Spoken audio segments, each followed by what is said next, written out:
Hey everyone, and welcome to Comics from the Multiverse, the DC Comics podcast from MailFuzz TV. I am Peter, and I am joined, as always, by Matt. Hey, what's up? And every time I see that hat, I think it's a Magneto hat, but I'm sure it's No, not. no. Well, Vegas Golden Knights, our new hockey team, Okay. doing really well. As of the time we're recording, they won a shootout against the Predators. Sorry, the V in the helmet makes me assume Yeah. it stood for Vikings. Well, that too. Also, when I went to Disneyland and I met Loki, he said I needed to add horns to it, and it's his helmet. So he said he's a fan. So, good times. But yeah. So yeah, I was going to say, Pete should be a hockey fan just based off the mascots, because they have, like, the Predators. And, you know. And they get into plenty of Panthers. fights. That seems like it's something that should appeal Well, yeah, to I'm just Scottish saying, nature. there's a lot of nerdy, things you can do with hockey teams. Plus, it's a lot of cat, iconography. I So- do happen to enjoy the Mighty Ducks trilogy. Hey, I'll say that that's much. up until my new hometown team. I still am a Ducks fan since '93. In fact, I think I've worn the jersey on air before when it's been cold here. So, but yes, On that rare Fun occasion. Also Yes, here, also here, you've heard him muttering in, the cretin that he is. Connor's here. Yeah, you're getting the digs out early, are you? I am. It's now a point of pride to insult you as quickly as I possibly can. you ginger cretin. Ginger pube as well, Matt. Let's not I'm forget back. ginger I'm pube. back. I'm not saying that one. That's too far. Oh, that's crossing a line. Oh, I'm sorry. Yeah. Again, I don't mind to fight. I don't mind to insult, but again, it's all in good fun. When you start calling someone, that, it's no longer fun. Why are you treating this like it's a C-bomb? What's going on? I don't like that word. That's what certain people don't like certain words. All right, you don't like the word pube. Yeah, that's gross. Just You shouldn't have told him that. Well, you nasty hair. That's what I call it. well, we're going to talk about some DC pubes today. Comics. Sorry, Freudian slip, Matt. Hey, with all the allegations that have been going around and all the people that are having a downfall, let's toe that line there, Pete. What, DC pubes? No, I was just saying, we're talking about DC pubes today, and I just made me say that gross word. So, Well, I've succeeded. This is great. So, this is going to be known as the DC pube episode. Episode 81 is the pube episode. That is now a thing. Oh man, I want to start an addition to Patreon to make Peter stop saying that word. I will happily accept payment not to say the word pube. I'll do it. He says he'll do it, but he'll end up saying it anyway. No, for money I'll do it. Yeah, for money I'll stop saying a word. Yeah. Great. Yeah, why not? He's Easy doing money. a lot of things for money. Where do you think he gets the phrase "he loves dick" from? Grayson, Dick, Grayson. Whatever that their names clear? are. I'm not judging. I'm just pointing out stuff. So, yeah, we talk about DC Comics. Coming up on this week's show, we have Batman number 36, we have Superman number 36, we have Justice League 34, start of a new run by Christopher Priest, hence why it's suddenly there when it wasn't before. Green Lantern's 36, Green Arrow 35, Nightwing 34, Deathstroke 26, Batman White Knight number 3, and me and Matt also checked out the DC Holiday Special 2017 number 1. I feel like the number 1 is redundant when you put the year on it.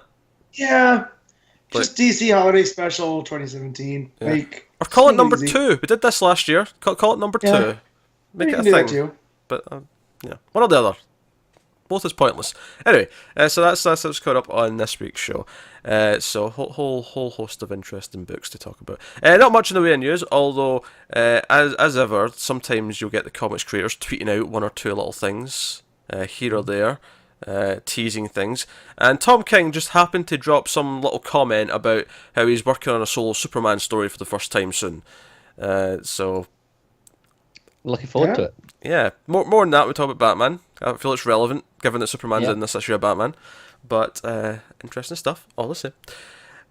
Matt, What's up? how was your week? How No, you? not too bad. It's here and there. So, I just like to check in. I like to be able to have a nice pleasant, some pleasantries at the start of the show for everyone. except for Connor. No, I'll be nice. Well, that's the thing. I talk to Connor more than I do you, so I just know what he's been like. He's been infuriating, so I know. I've been cold. It's snowing, and I hate it. As I've not been too cold this week. It's definitely like I think last week was worse. Last week was the first week of the year where I was kind of like, oh no, okay. Do you know what? I'll agree. Last week was probably colder, but this week it's just snow everywhere and ice, and I hate that. I don't like the ice. Ice is. And what is the really stuff bad. you're talking about? I live in a little cul-de-sac, so no one grits this street because you can't cut through it to get anywhere. So I nearly died just walking back to my house off the bus like half an hour ago. I'm not praying hard enough. Cleats. What? You should wear cleats. I have big boots on that have plenty of grip, and I still slipped and nearly broke my leg. Yeah. See, I do that just walking because I'm a klutz. So I can't imagine injecting ice into that equation. Get some snow boots with the big spikes in it. That'll. Yeah, so I mean, Probably should cleats. invest in those. Although that said, when I used to play football and we'd come walking out from the locker room with the cleats on, you'd have to be careful on the pavement because you would just become Bambi on ice. Yeah. Yeah. So, and it's always funny seeing the 6'6" guys, doing that because they're all legs. So, yeah, good times. Yeah. Obviously, we do television for the Multiverse, me and Connor, on late on a Sunday, where we talk about the DC TV shows. I just want to mention, though, that they're all Christmas themed this week, right? Okay, which makes sense. Going on the mid-season break, you have Christmas episodes. They all ended to varying degrees of, like, really depressing end notes, though. They all had something bad kind of happen. Winter is coming. Yeah. So cheery week for TV. But... See, I've only really watched Arrow so far, and I was very drunk, and I can't really remember the ending. Connor, you know how he has that rule where he drinks every time someone says on Arrow, "Are you okay?" He was at like 8 or 9 of them last night. That was. Yeah, I was on. Wait, you don't chug every time. You just take a drink. Neat whiskey when they say those. Oh. Yeah. Okay. So you're going straight up. Yeah. You ain't even playing around. And then I've got like some strong 7.5% ciders just on the go. I don't think it was as bad though as that week where we said that if someone says if Slade Wilson says shadow out loud, you have to turn the drink. R.I.P. Yeah, that was pretty rough.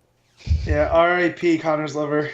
So it's all right. It's got like 5-6 weeks off now to recover. Well, I mean, it's Christmas and New Year's, but yeah. Who are you kidding? Yeah. That's like me saying around Thanksgiving I'm not going to eat. Yeah, right. I had pie for breakfast. It was great. That does sound pretty great. I'm down for that. Speaking of DC TV, I'm almost caught up. So I have an episode. I'm all caught up on Flash to the Crisis on Earth X.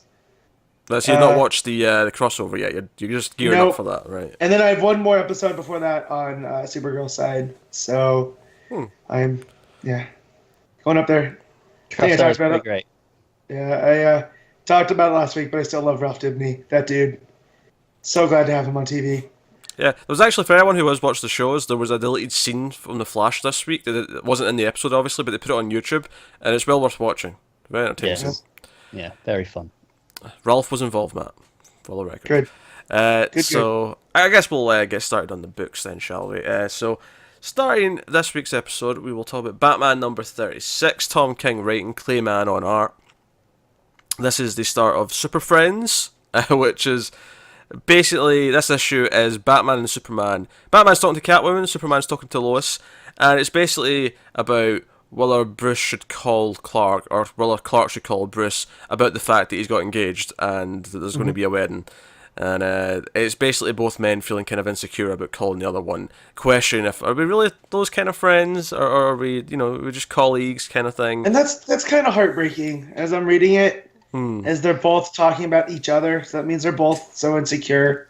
Yeah, about I it. think the irony of it is as well, they're both doing it because they think the other one's better than them.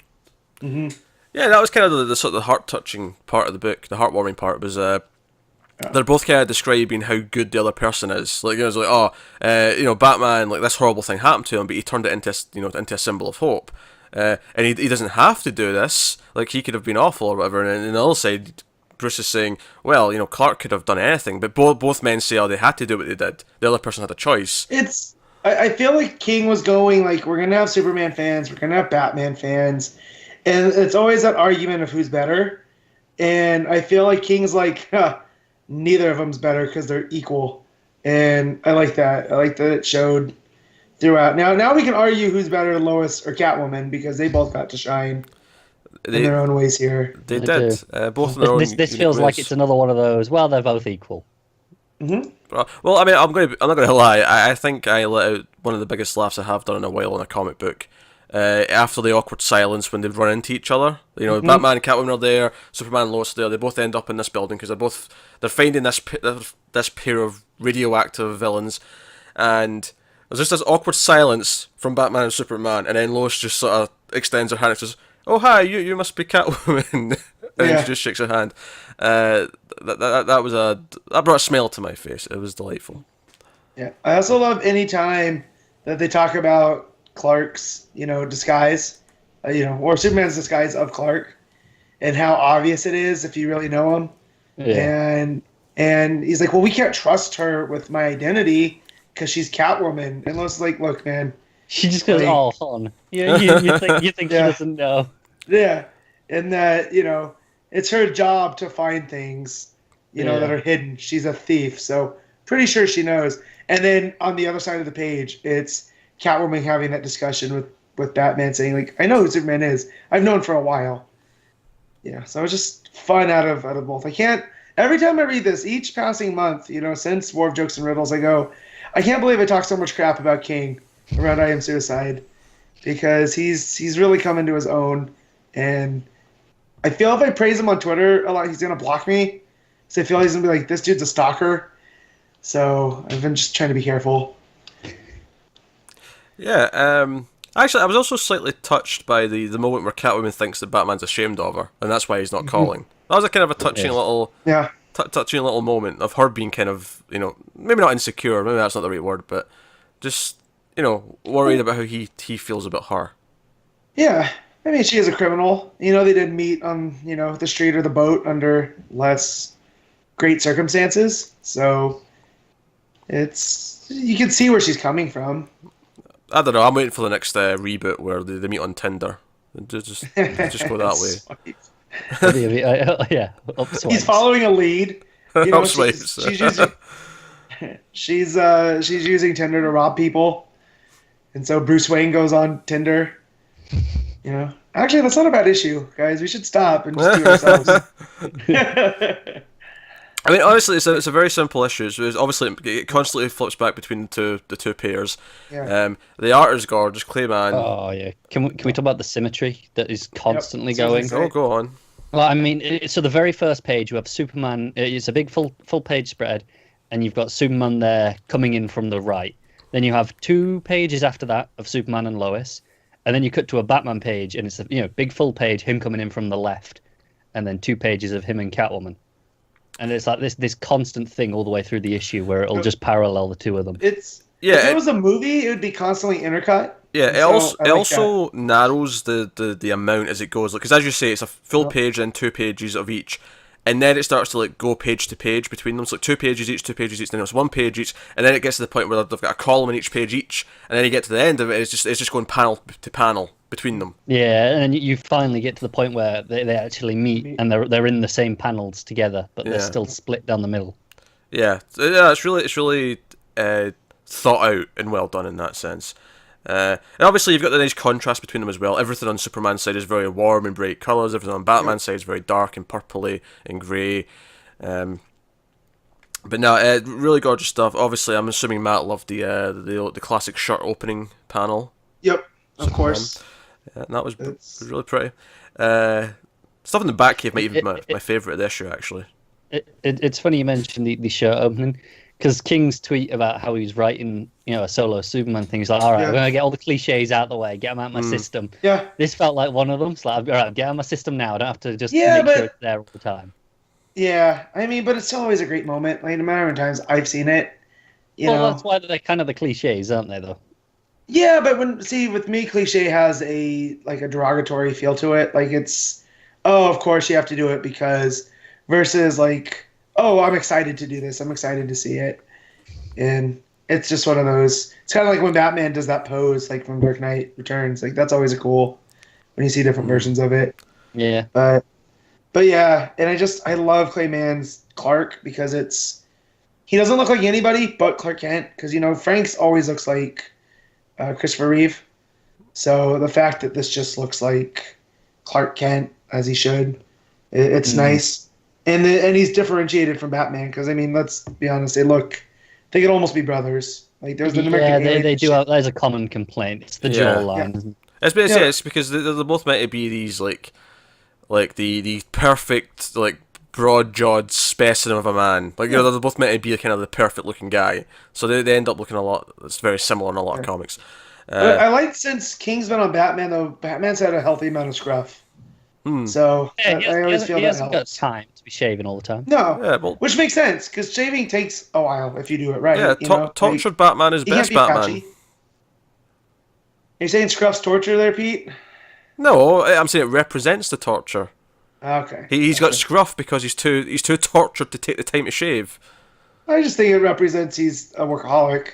He don't got time to it. Well, the reality is Selena likes the facial hair. Yeah. That's probably it. Yeah. Well, she's a cat. She likes to like rub up against the fur. Yeah. There we go. Simple. This felt prime for another pube reference. I'm sorry. I don't. Why'd you have to say it? You were the kid that was like, teacher, do we have any homework? And you get paper thrown at you. You were that kid, weren't you? Hey Matt, if you had to pick, what's your favourite pube? I am pleading the fifth, so I do not have to answer. The one over to the left. That one there. Also, I'm changing the subject, but the elevator sequence, we see Superman and Lois take the elevator down, but Batman and Catwoman take the elevator shaft up. Well, and they end up meeting on the same floor. Yeah, it's kind of it's the perfect kind of like just again contrast between them. One of them is just out in the bright and doing the normal thing, and then the other one's like hiding in the shadows and climbing up the shaft. No, it's. I think it's Batman and Catwoman going down, right? Because they're the ones on the roof, and they come down because you see Superman through the revolving They walk door. through the front. Yeah, that's right. Well, just that's my point. That they're doing the normal thing, and then Batman and Catwoman are doing the. They both end up on the same floor. Yeah. But no, I also get a nice little moment at the end where just before they quickly beat the bad guys, where Superman says "Vengeance is the night" and Batman says "Up, up and away." Nice little touch, and I can't lie. I really hope this next issue is literally just this double date for the whole thing. Yeah. So Clay Mann tweeted out an image that's been retweeted by like Mitch Gerard, and I'm trying to think of some of the other comic creators that have retweeted it, but it's Batman, Bruce Wayne, Selena Kyle, Lois Lane, and Clark Kent out on date night, and it just looks fantastic. Like, it's just a single panel of them standing together, and yeah, so I think that's what we're gonna get. I think, of course, there's gonna be shenanigans. Oh, sure. Again, it's comics. Yeah. But yeah, I am so excited to see, because Bruce is dressed up in like in a nice shirt and slacks, but Clark's dressed in a flannel shirt with jeans. Of course he is. Well, I'm going to make a prediction right now. I'm going to say this. Lois is going to ask how they met, and the boat and street argument is going to come up at the dinner table. Yeah. It's happening. I'm calling it right now. Well, Nietzsche, that's been the constant of King since the rooftop story. Oh, sure, but I just specifically mean because that's always what when you're on a double date with a couple who like. When you know them, but you don't know them that well, that's always the subject that comes up. So, how did you meet? Or alternatively, I can see them both going, "We met at work." Yeah. Oh yeah. But again, that joke will play. Sides. That joke will play though because we've had this going on for the last several issues. Exactly. I'm more curious to see how when they ask how Lois and Clark met, to see what that story is because that's changed all over the years. Yeah, it has. If I was to guess, I'd say the movie just referenced to the movie, actually, if anything. They'll say helicopter. Yeah, helicopter, I caught it. Well, because that's Secret Origin as well, and that's kind of I think the most in continuity one. The de facto. Yeah. Yeah. Well, I mean, even in Birthright, Wade kind of played with that. I mean, it wasn't quite a helicopter, but it was the same moment of who's got, I've got you, who's got you. They always play that up, but yeah, because that would be the normal go-to joke is those two say, Lois and Clark say we met at work because they're colleagues, but but I think it would be fun to flip that around. Yeah. And, Yeah, but the weird thing is, you could also say that about Batman and Superman. How'd you two meet? You met at Yeah. work. Yeah. It kind of works for all of them. also, this is kind of the tone I always wanted for a Batman Superman movie. Like, I hate the fact that BVS made that a versus, which that was always my biggest hang-up. Because this works what I hate? so well. I hate that you remind me that it exists when I'm thinking about this fantastic I know. comic. You can, but that's what makes this one so much better. Is we're coming off of a period in pop culture where it's versus, everything's versus, and here it's just a story about them trying to get along, and well, they feel each other's not their friend, but deep down they know that they have each other's backs no matter what, and that's always what I want out of these two. I hate that we have to have the dynamic. Yeah, Batman v Superman really ties my pubes in a knot. You nasty. Oh, it's not stopping. Alright, so let's move on to Superman number 36. A veritable force down there. Do we have to? Peter G. Tomasi and Patrick Gleason writing, Doug Mahnke on art. Art's pretty good. That's pretty Yeah, good. story, not Yeah. so much. I'm losing faith in Tomasi. The Guys, I'm story, not gonna lie. the story is. See, here's the thing. Like, I didn't mind it for the most part because it was just kind of like. Don't get me wrong. This arc, for the most part, felt very throwaway. Like, I liked how it started with Lex and Superman, over the truck and helping each other. Once they went to Apocalypse, it's just been kind of okay. There's been some fun ideas, but it's been just kind of a romp and nothing more. Yeah. Jaun leading the War Dogs. That was pretty cool. Yeah, there's some, Like- there's some fun stuff. But here's the thing. Well, This whole thing ends with this big moment that, is Lex just a bad guy again now? And if he is, Yeah. I have to question That was this quick. because this arc doesn't even really focus on him. This issue, he's just kind of unconscious for most of it, and then Well, that's the thing. This story, I like the start a lot. The middle was okay, it's fun, but whatever. This issue, I was kind of going, okay, this is kind of a drag now. Like it was mostly an extended fight sequence. And it I was. like, yeah, I mean, don't get me okay. wrong. Like, I don't necessarily love the ideas as much as I just appreciate that it's in character for Superman to kind of accept this weird role as kind of the new leader of Apocalypse. See, that's where I started to like it again. I was like, oh, this is the end of the story. I was like, oh, we're at the end already, and I was like, I like what this ending is, but where's the middle gone? What This could happened? have been 6 issues. Why wasn't it 6 issues? You could have decompressed it so much more instead of 4. But this is the weird thing. Like, I wasn't enjoying the fighting in Apocalypse that much, so part of me also feels like if it was going to extend to 6 issues, then what I'd really want is develop the fact that Lex is going to be angry at Superman, the fact that Superman doesn't trust Lex anymore, really develop that stuff, because this ending... Alternatively, I'd have given a full issue to Lois and a full issue to Jaun after where we last left them. yeah, I could see that. Yeah. Because also, like, with Lex, so this is all Lex's machination, right? He played God in Darkseid War. They were, Lex is the new ruler of Apocalypse. And then he gets there and they tell him that he needs to take this role. He's like, no, I can't. It's actually Superman. And then gets mad that kind of Superman takes this role out from under him, right? Like, I don't understand why Lex is so upset at the end. Yeah, I don't either. It came out of nowhere for me. Where he rips off the emblem and he just crushes it, and he's got that big evil grin on his face at the end, and I'm like, okay, is he just evil again now? Like, what? Because I always said when the fallout happens, it's going to be heartbreaking. And here, I was just like, wait, they didn't just rush this, did they? Because that feels so unfulfilling. It feels like a damp squib of what could have been a really epic, emotional story for Lex. Yeah, it's pretty disappointing. And I know, Matt, you said you're kind of losing faith in Tomasi. I'm hoping this is what happened with Batman and Robin, where there was about that. It was like a good year where it was just in a slump. And of course, that was monthly then, so that was right. 12 issues, but Here it we'll was get just this slump, and I was but then afterwards it was really good again. So I'm kind of hopeful that maybe this is it's that funny slump. you bring that up because I actually never got past that slump because I liked it at the start. And it was around the time after Damian died, where it was all the Batman and like someone else for a while. That was the slump, yeah. Yeah, that's where I kind of checked out. But I do recommend if you could go back and read that in trade, It really, when you're not waiting for it and you just accept, outside of the Carrie Kelly issue, which is still super weak, because there was no reason to have her there besides, like, hey, look, it's Carrie Kelly. Yeah, it was just a shock value headline thing. Yeah, but like the team up with Frankenstein and Aquaman and then Wonder Woman, and it was this really cool Brave and the Bold vibe. It was one of these things where they were never bad issues, but it felt like it was spinning its wheels. Just like, well, we can't bring Damian back yet, so let's kill some time. But they didn't really know what to do with the book. And then when they finally bring him back, that's where it picked back up, because now you have Damian with superpowers, and he's trying to, So that said, he's been really good on Super Sons, so maybe that's where all of his attention's going right now. And this crossover that we have coming up next, maybe I hope. And reinvigorate that spark there. Yeah, I'm hoping for that, because Super Sons has been really good for the most part. There was that 2 issues on the planet that we weren't as fond of, but otherwise that Superman has been really good. So I hope it picks back up. It's kind of a shame though, because it was in a bit of a weird rut, and then he went, Tomasi and Gleason went away for a couple of months, and that was slightly better than what we'd had from them just beforehand, but not great.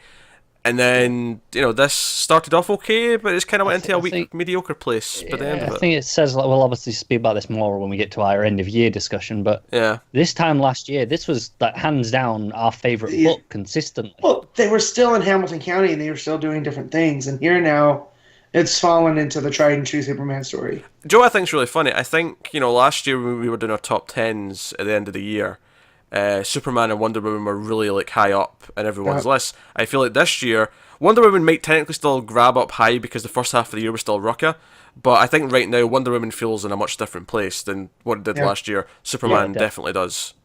But at least with Wonder Woman, it's obvious. Superman doesn't even have the excuse. It's Superman has the same team, so why? It's weird. Yeah. So it's more disappointing. At least with Wonder Woman, it's like, okay, Rucka's off. We knew it was going to maybe take a different turn, and it's okay. Yeah, we were prepared for that. We expect better from Tomasi. Yeah. So not super fond of this. Like I say, I like the whole idea of him trying to give hope to Apocalypse. I mean, I know it's never going to last, but the whole idea that he actually inspires them to maybe believe that something better is possible. That's the thing. I did like that part of the issue. It's definitely the best part. Yeah. But again, I'm like, oh, this is the ending. Why are we here already? Yeah, I feel like it came out of nowhere. It feels like stuff wasn't built up too properly. It was mostly just forgettable action, and then ending. It was punch up, and then someone went, fine, I'll do it. Well, especially with the amount of New God stuff we're getting in other books, like how it's being handled in Mr. Miracle, and then even in Wonder Woman, all the New God stuff. So here we had some in Hal Jordan as well. Yeah, and in Hal Jordan. I think it says something that Superman was typically Batman and Superman I'd basically read as the first 2 books always whenever they came out last year, and up until whenever. The last few months, Superman's been near the bottom of the pile almost every week it's come out. See, I think I typically read Superman in the middle to get at so it's how I can put something good either side, or guaranteed good. Yeah, I usually read it towards the end, although now that it comes out on the same week as White Knight, that usually is the last read, just because I like to save what I think is going to be the best for last. But yeah, I save White Knight for last because I read the out of continuity stuff last. I read all my universe stuff first. Funnily enough, I had everybody telling me how great Batman was. That's why I didn't put it off until, because usually I'll read that one towards the end too. But everyone's like, "Oh my god, it's the best issue! Oh my god, this is so great!" Yeah. I was like, "All right, fine, I'll read it on Wednesday." I started with Batman and then finished with White Knight. Which is funny because Batman, I feel like people keep saying that. This is the best issue, this is the best arc, and it keeps happening, and all it's doing is showing that it's going from strength to strength. It's getting better. I think King tweeted out this week, people keep telling me that the run's finding its footing, and I'm like, that almost sounds insulting in a weird way. I don't know if I'd want to say that to someone. Do you know what's crazy? Again, it was on Twitter, it's in the Joel Jones issues coming up. Yeah. He's finally introducing his own villain. I'm like, oh yeah, he hasn't created a villain yet. We're 40 issues in almost. By that, I think it'll be 39, 40 when that happens. Well, I think he creates a villain. When you have such a sandbox to play in, why create? Snyder did that right out the gate, Yeah. With the court. So why not do something a little bit different to make your run stand out? Yeah, but it's kind of crazy to think that in a traditional run, that would be 3 years before he got to creating anyone of a villain. We should go back and look at Jaun's and see how long it took Jaun's to create some of his Flash villains, and see if where it lines up. That'd be interesting. Right, I think I'd honestly need a list of which ones he created, though, because I feel like all of them are just in my head now that I don't really realise which ones came from that run and which ones came from before. Right off the top of my head, Tar Pit, Girder. Tar Pit was his. That's cool. Yeah, Tar Pit was his. Because I remember him being on Fat Man on Batman talking about he had created all these villains as a kid and didn't know where to put them, and he'd went home, come across some of his old sketchbooks, and he had all these old villains in there. He's like, oh, I could tweak that. Oh, I can use that. What? And so he's like, 12-year-old Jeff had a lot of hand in my Flash run. So I always thought that was cool. You know what I like about Tar Pit? I like that he's basically, I mean, obviously not character-wise, but just in terms of, like, powers and, like, size and look and all that. He's basically Clayface from Hell, and I kind of like that. He's a Clayface who's on fire. It's great. Yeah. Well, and I also love that all the Flash's villains always deal with, like, stopping his speed. So Tar Pit is literally just a pit of tar that he can't run through. Like, makes sense. I love that stuff, so... But yeah, but Superman 36.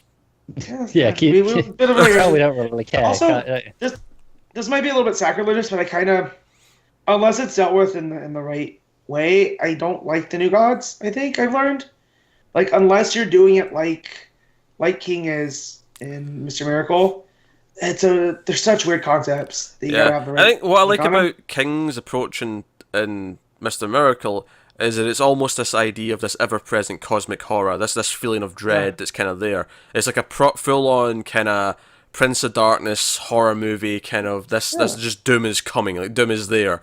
Whereas when you treat them like the big, just sort of big, strong characters who can punch things, it's a bit less interesting. Well, I mean, I felt like at the end of Wonder Woman when the Deep Six show up in that Jason issue, that should have been a huge thing, right? Because these are New God villains, and they're just showing up in the pages of Wonder Woman, but they were just kind of treated like, hey, look at this group of villains. I feel that robs the concepts. So I feel like maybe we're getting a little, and I don't know why they're doing this. I don't know if it's because Justice League was coming out and they're like, hey, let's pump up that section because of Steppenwolf and Darkseid. I don't think it's that. I think it's because it was Kirby's birthday 100th thing, and it was like, okay, so they're kind of trying to celebrate by using them. Okay. Maybe it's backfiring a bit. I don't even think it's a mandate, though. I feel like it's maybe just an individual writer thing, where a lot of them feel that way. Yeah, where they're all they're all going, hey, we want to do this because of that. It would be like trying to incorporate Commandy into stories. It's kind of like, well, this is kind of its own thing. Like, to be fair, the New Gods definitely fit better than that, though. Yeah, but I'm saying, of course. That's where OMAC comes from. And they adopted that into Brother Eye. So...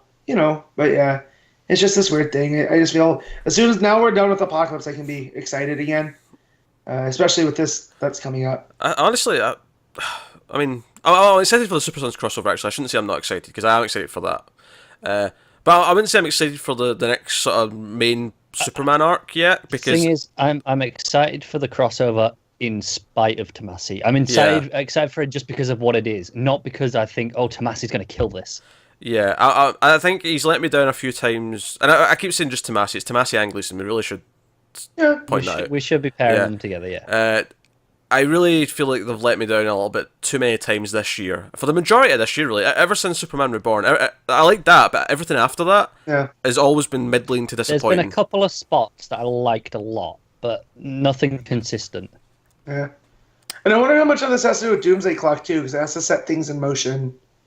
I don't think it does. But it's not, though, is it really? They're just doing their own thing. Well, with Superman, I'm thinking about Superman as a whole, because Action Comics, I felt like we were disappointed in Oz Effect a little bit, too. So I'm feeling like that's definitely setting up Doomsday Clock. Here, we needed to get Evil Lex back, so this kind of prompts that into that direction.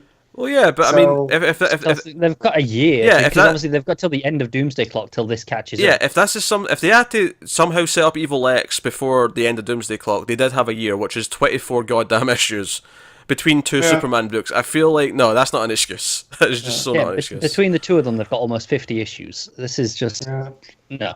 True. All right, well, we'll move on then to hopefully something a bit more positive, which is Justice League number 34, which is the start of Christopher Christopher Priest's Christopher run. Run. Yeah, Christopher Priest's run on the book. Pete Woods on art on this issue. I'm just saying the writers on the run because obviously with the double shipping, the artists are like swapping in and out a bit more often, so it's harder to say it's their run. But so this is Priest's first issue. It was nice to actually be excited for an issue of Justice League.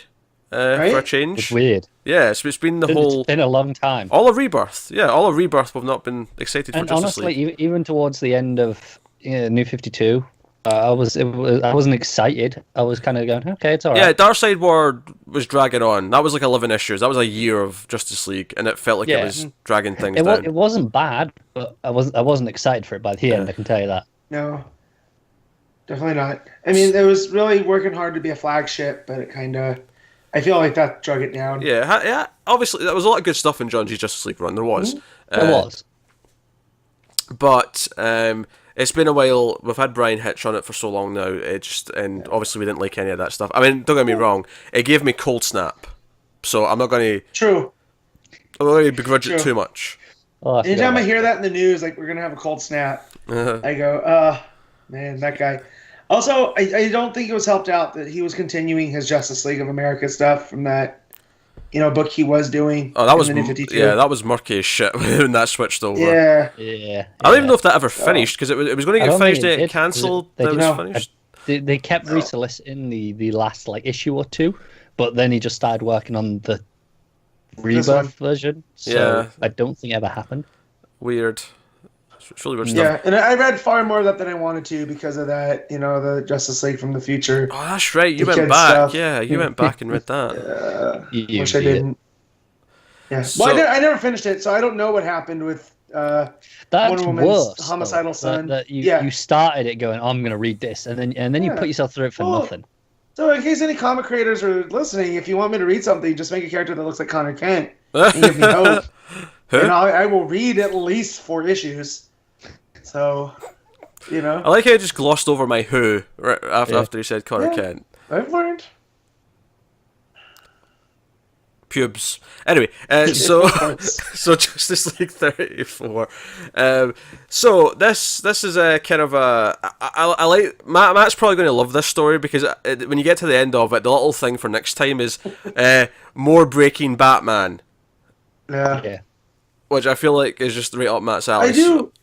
Yeah, but I like how Priest is dealing with it because it's that in White Knight, we'll touch on this later, but it's what happens when Batman tries too much. Like you have a support structure there, and you're still choosing not to consult with them, and it causes problems. Reading an interview before this came out. Obviously, they were doing the hype up for the new run, and Priest was talking about how at least the start of the run for a while is going to be making Bruce recognize his limits, and it's going to be pushing him to those limits and making him realize he can't go any further, which is kind of similar to what King was saying at the start of his run. Yeah, so a lot of that going on, and it's a little bit deconstructing the Bat God mythos, right? Like, yeah, a little bit, making him a bit more human. Because this issue starts, he's barely sleeping. Alfred's like pissed off because he's getting like an hour of sleep a night or something like that, and it's all going on. Although I did really like the start on this other planet with the weird little alien dude with Baz is there. with Baz, which was good, keeping a continuity with Green Lanterns because he's not staying on Earth. So also, I think this is the first time we've seen Simon do his prayers like that. It's been a while. In that has. way, we've had him. I mean, I think he actually recites a prayer in this week's Green Lanterns, right? Yeah, but not like doing his prayers like this at that time of day. Exactly, which I thought was cool because at first I was like, "Who's this guy?" And then I was like, "Oh, it's Simon." Well, he's got this is cool. He's got a cool mask on as well, though, so you can't even see who it is at first. You just exactly. I don't. How do you know which direction to point? That's what I was wondering. Maybe he's got the his star, just kind of guides him. Yeah, he's got his star charts out. He just has to point to Earth, basically. Just get to Earth, and that's good enough. Well, yeah. I mean, if you're on another planet, you point towards Earth for Mecca. Yeah, simple. Okay. Yeah. Exactly. So, but the fact that he is, sometimes I forget that he is this Arabic Islamic character, and because he kind of bucks that trend so much. Because from what we know about Simon is he loves cars and he loves being a Green Lantern. So, and also he makes those cookies with his mom for the holidays. So, but we haven't gotten much on his faith, and I thought that was a really cool introduction to Priest Yeah. run. It's really the first thing we see. It feels like the sort of thing Priest will touch on maybe more than some other writers. Like Yep. he'll want to play with it a little bit. But anyway, so what happens in this issue is basically there's multiple things happening at the same time. There's what appears to be an alien invasion, although it turns out by the end that it's actually just a tourist group of aliens who have just made a wrong turn and gotten too close to Earth. In Albuquerque, which again, with the Looney Tunes crossovers we just had, that cracked me up. It was like Priest going, I should have done more of these. So Baz is out there with them. There's an earthquake that's happening. There's some YouTube jihadists who have kidnapped a couple of nuns, which is a really specific plot. So Batman gets on the call and he sort of splits up the team. He's saying, no, Jess, you don't go with Simon. You go to the Hurricane with Flash. Aquaman and Wonder Woman come with me. You know, like Superman's at the Hurricane as well. Or the earthquake. It was an earthquake, sorry. I'm mixing up natural disasters. But it turns out it's a tsunami later, so I've got multiple natural disasters to deal with. Which, that's my main problem with Priest right now. It's like, you think Batman wouldn't have factored in that Corona Del Mar literally means Jewel of the Sea? Like, he wouldn't have figured that out and sent Aquaman there? Well, that's the point. That's the point, yeah. He makes a mistake. That's the point, is that he's overstressed and he misses tired it. that he overlooks it. I understand that, but still, that's like a basic thing. Like, I don't know. That was a little weak reasoning. He's gone 3 days with no sleep. That's kind of the point at the start of this issue. Alfred goes, no. 3 days. We said that was the limit. I get that. But out of all the other mistakes, like that one I feel is like, you could have had a better reasoning for it. That he was just like, I didn't even think about the name. Like, he sent Aquaman because Aquaman, they needed the muscle. I don't know. You know what I mean? I disagree with this completely. Like, this is I this is a silly complaint. I think it's the point that he's so focused on what the issue is and the bigger concepts that he's overlooking things like that he should be noticing. Yeah, I'm glad it's a simple detail. It actually makes it much more believable to me.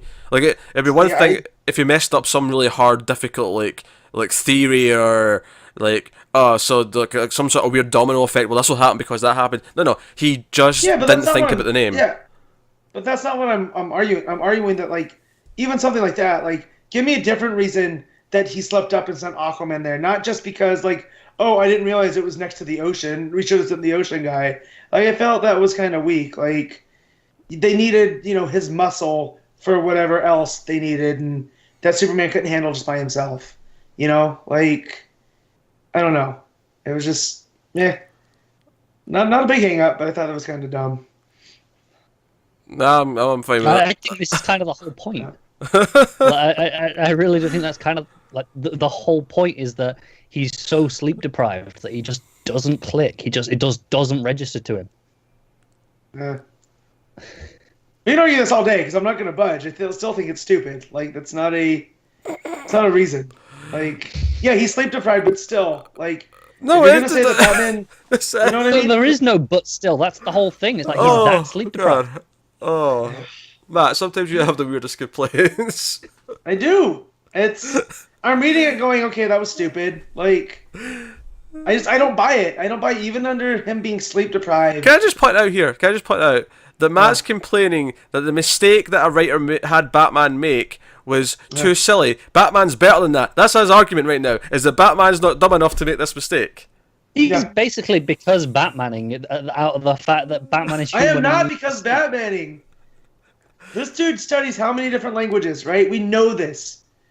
He would know, like, there's an ocean there, and if there's an earthquake by an ocean, it's usually going to cause a tsunami. I know this. I'm not a geologist. I'm not a climatologist. I've just seen enough disaster movies to know that tsunamis come with earthquakes. Yeah, that's common sense, and Batman knows that he's still aware of that part. It's just that he didn't realize it was by the ocean. I didn't know it was by the ocean. I didn't either. Okay. And I'm at least half as smart as Batman, so I mean. I almost said something that would have been unforgivable, so I'm not going to say it.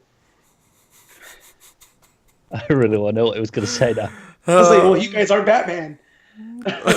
Like, can't believe this become me defending Batman. This is the best. I'm going to be in a full cowl by next week. Thanks a lot, Christopher Priest. All right, Anyways. well, getting past the mistake that Matt's not on board with. This basically leads to Aquaman getting there late, and then Batman's too slow to actually save the nuns. Wonder Woman's in there. She's actually taking care of the situation, but the cops, despite being told that things are under control, throw in the tear gas anyway. It actually blows up the one of the nurses or nuns have got an oxygen tank, and it kills one of the perpetrators. So it's the bad guy who dies, but it's still kind of like, no, we had this dealt with. No one had to die. Like this is probably not had to go. And then the other perpetrator freaks out and stabs the other nun. Stabs one of the nuns. And Batman gets in there just a little bit too late and sees it happen, and and it's Superman at the end of the book goes to see him at the manor and is like, hey, like we saved thousands of people, like from the tsunami. We saved one of them. Like like it happens. Like today was pretty much a win. We did the best we could and we achieved a lot. But Batman feels like no, that shouldn't have happened. I should have been there quicker. So which is a very Batman attitude, but he is making mistakes, so I'm curious to see where this goes with that and how it plays with these various things. Yeah, no, I really like this idea that at the end it's not that he should have been there quicker; it's that you shouldn't have been there at all. We should have had someone else. We should have had the reserves. Someone else could have covered this. Yeah, that's kind of Superman's point. It's like we've got a team for a reason. We can handle things without you. You don't have to be there for everything. This all happened because I didn't listen to Victor. So. Yeah, and Alfred. Let's not forget not listen to Alfred. That too. So no, I think it'll be interesting to see how if Batman gets to a point in this book where he starts delegating a little bit more and accepting. Like how great would it be if there's like a giant arc going on, but the entire time Batman's like forcing himself to relax in like a beach somewhere, and he's like he's got a Mai Tai, and he's like, no, I'm not getting involved. I'm not getting involved. It's almost like. I like the ending. It almost implies that maybe this could be like almost Batman trying to take a break from the League because Superman says, we'll manage without you, and he's like, maybe you should. Maybe.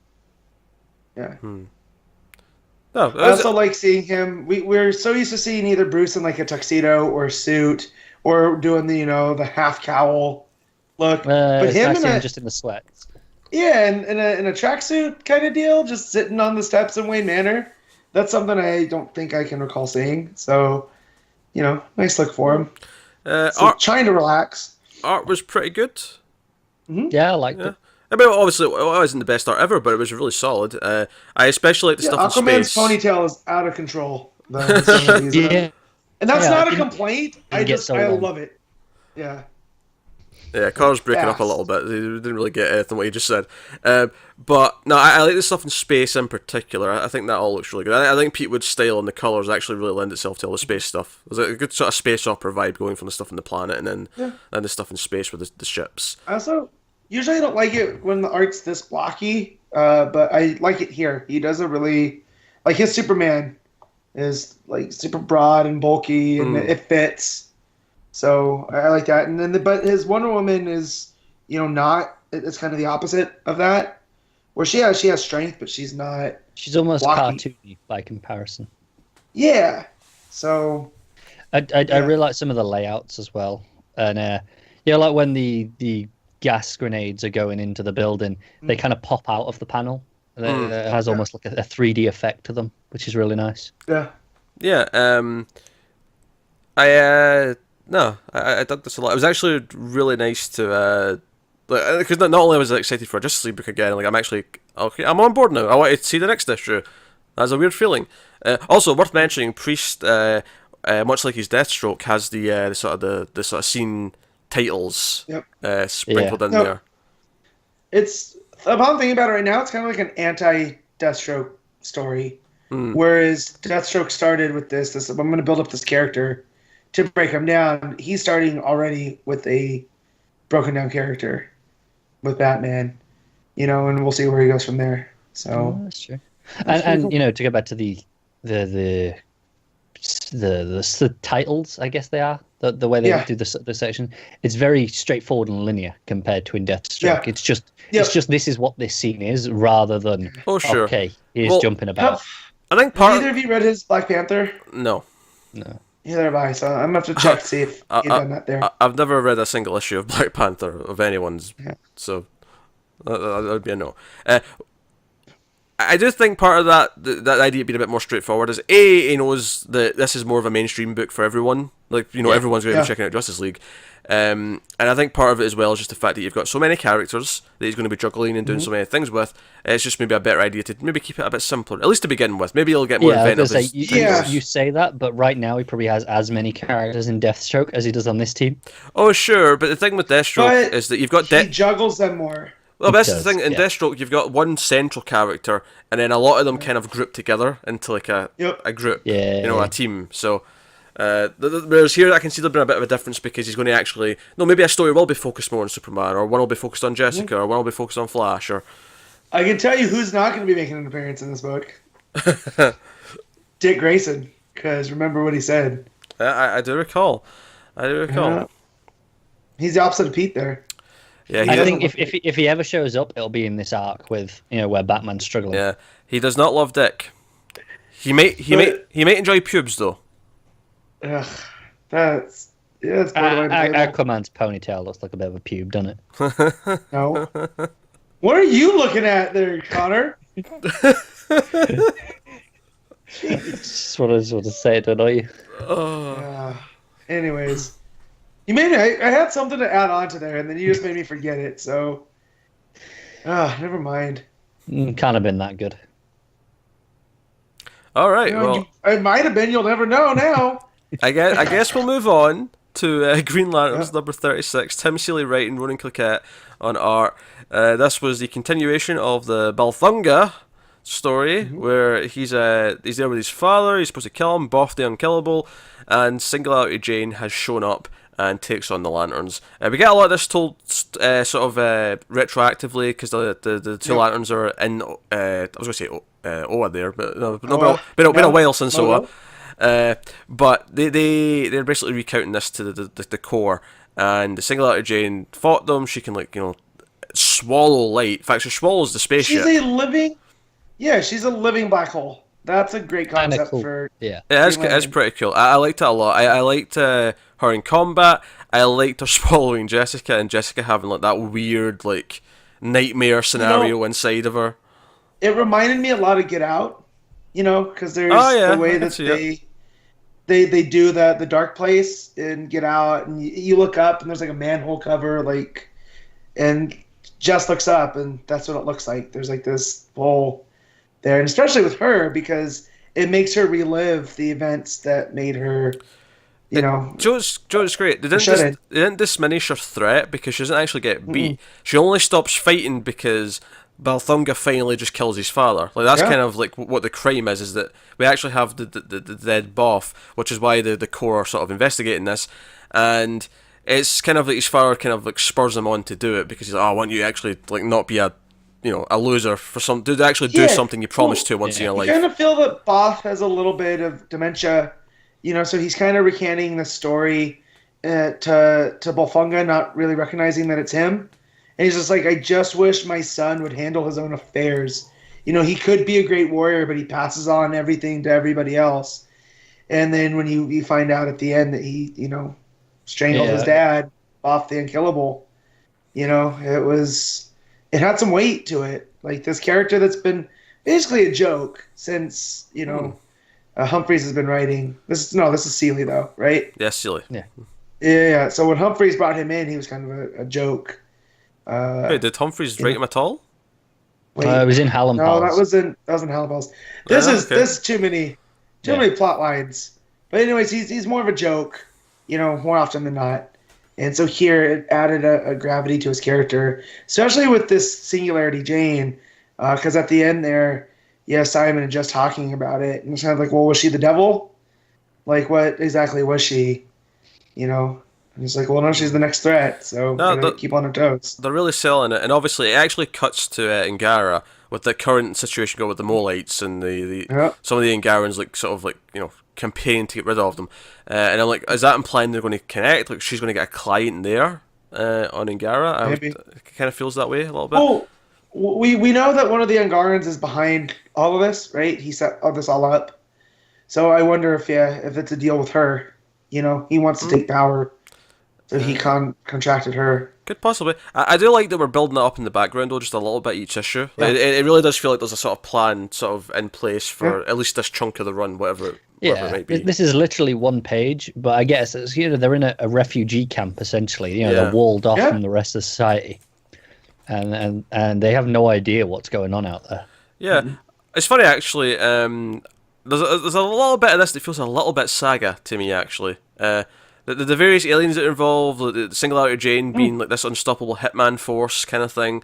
There's just a lot of little things that remind me just in terms of feeling how Saga sometimes feels, which is good for me because I love Saga. Cool. But I'm digging this a lot. I've enjoyed this Balthunga story, which I don't think if you told me there was going to be a Balthunga story that I'd assumed that I was going to love it, but it's been handled very well, and even had a little bit of weight to it. At the end when he's in this prison. And like this other alien's like making fun of him, like, I've heard all the stories you tell are false. And Balthunga turns around and gets ready to fight. Like he's not a lame. He's got his mojo back. Yeah. Yeah, because he's like, I'm Balthunga. I killed Both the Unkillable. You would really want to do this? Yeah. Like it's funny because he goes, I heard all these things. Were like, he mentions a few, and he goes, no, you heard right. I didn't do those things, but I did kill Both the Unkillable. Yeah. So bring it on. Yeah. Yes. Watch out if you let yourself grow old and then you're a weak and feeble old man, then he can step in and take care of you. I think though, but that said, I think that might be the toughest thing he's ever had to do. Like he has to end his own father's life to maintain this cred. He was a feeble old man. But it wasn't about the physical challenge. Oh, sure, I know that. I'm just saying, in terms of threatening how many someone... people out there know that Both the Unkillable? I mean, that name carries. Oh, no, but I'm saying that... I mean? I know that the challenge for him in the scene was the emotional side of it, but I'm saying, if he's using that as a threat to some big, tough alien dude, then the comparison... I think it sounds like a threat, because they don't know that he strangled an old man. Yeah. Well, I know, but that's my joke. Reputation. My joke is, though, that he's not really a threat to them because all he did was strangle an old man who was nearly dead anyway. I think he still is a threat because it's about, he was a joke before because he was kind of just passing by, but now he's like, no, I can do this. He kind of has that strength. Oh, sure. I'm not saying he's not. I was making a joke, all right? I was making a joke that all he actually technically did was strangle an old man. Once Lobo's done with the Justice League of America, I wouldn't mind a mini-series of Balthunga and Lobo, like, hitting the road. Like, Midnight Run style. Like, Lobo has to go bring in Balthunga, or vice versa, Yeah. That could be a lot of fun. I saw something this week, someone photoshopped Momoa to be Lobo. I'm like, God damn it, why is he Aquaman? This dude grow Aquaman. He's my favorite thing in the Justice League movie. That's cool, but I was like, he's perfect for Lobo. Yeah, but do we want a Lobo movie? I want a Lobo movie, but I wouldn't mind Lobo in a movie. I don't know. I'm not feeling a big Lobo I feel presence. Lobo is... I have some friends that really hate Bane as a villain because there's really not much to him as of a certain... Which I'll disagree with all day. But I feel like that should go to Lobo. He's a character that I just don't... He's like the 90s in one package. Kind of like Cable. I don't need him that much. But in like a miniseries, he's cool. Like in 52, where he was a pacifist and was like a dolphin worshiper, with the space dolphins. That was cool. That's what I'm saying. I don't need a Lobo movie. God no. But just him being around in another movie could be fun. Yeah. Okay. And I'll tell you the back. I do love him in American Alien issue 7, where he fights Superman. You love everything in that book, though. So that's true. Yeah, so Grey Lanterns was pretty good. Yeah. Mm-hmm. Pretty solid. I enjoyed it. Anyway, so we'll move on to Green Arrow number 35. Finally, its numbering does not match. That single shippings went into full effect. Yeah. So, Benjamin Percy writing, Jaun E. Ferreyra on art. And first thing I'll say actually is on the art, there's a lot of underwater stuff this issue, with the Inferno being at the bottom of the seabed, and Moira and Oliver on this little submarine thing. All of that stuff is gorgeous. Like I was that was blowing me away. Just the descent before, because you get a few pages before you get to the the reveal of the Inferno. Yeah. That descent is just gorgeous. Man, I went back and re-looked over the giant squid and the whale, and just that imagery right there. It's like foreshadowing for what's going to go on in the issue. There's one panel in particular. It's a close-up of Oliver's face, and it's like all the light of the jellyfish hitting his face, and it's so detailed. His beard, everything about it is just really, really expressive. And then, but I think honestly that full-page spread of actually finding like the Inferno, which is like half destroyed. And I think it does a thing with the scale. Like we saw the ship against, like the whale and the giant squid, like I was saying, and then you get to there and it looks tiny. Yep. Yeah, it's all very good. And the fact that there's multiple of these on the ocean at one time, too, because she says this is just one of them. Man, that was real cool. A lot of it is that, and that's fine because it was all gorgeous. It was really nice. I knew the whole time that Moira was going to betray him. Just waiting for it. Obviously, it's going to happen. But curse your sudden but inevitable betrayal. Yes, there you go. That's a Firefly reference.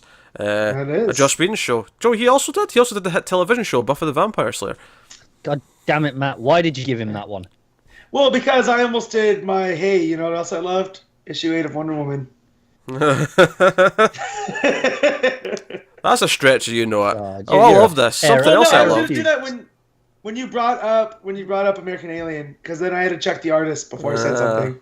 But that was Joel Jones on that issue that I loved in American Alien. So, anyways. Okay. But no, everything underwater, like the sea monsters, everything else, it's all very good. But it all basically just boils down to he's down there, he's fighting monsters, and then Moira abandons him and leaves him down at the bottom of the ocean.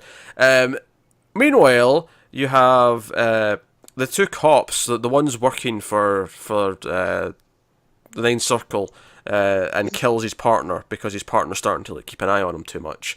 So you get that stuff, and you also get a little bit of the Wendy Poole element, and you kind of see a little bit of how she survived. Well, you don't really see how she survived so much. We see up until her death and how they were sort of setting up Oliver. Like Shadow was involved. They were putting her blood in Oliver's boat. You see a little bit more cut. So I'm assuming we're going to see maybe in the next issue a flashback of how she actually ends up not dead. Yeah, I hope that she's not like some sleeper agent, because they seem super worried that she's out there. That's when that cop follows, that'd be disappointing. To the full resident. If it turns out that she's a sleeper agent or whatever, I'm gonna be a little bit upset. But Oliver needs a win. Yeah. Well, that big eye panel though, when it goes into her eye, was a. I love that the layout is an eye as well. So you got that the circle and the eyelashes that make up the panels above it. It's just incredible. Yep. But so other little things. You had Emmy's wanting a new outfit. She's wanting Wendy to help her design a new Red Arrow costume. So I see that happening. And I love Emmy. Emmy's slowly becoming my favorite sidekick, even though she wouldn't say she's a sidekick.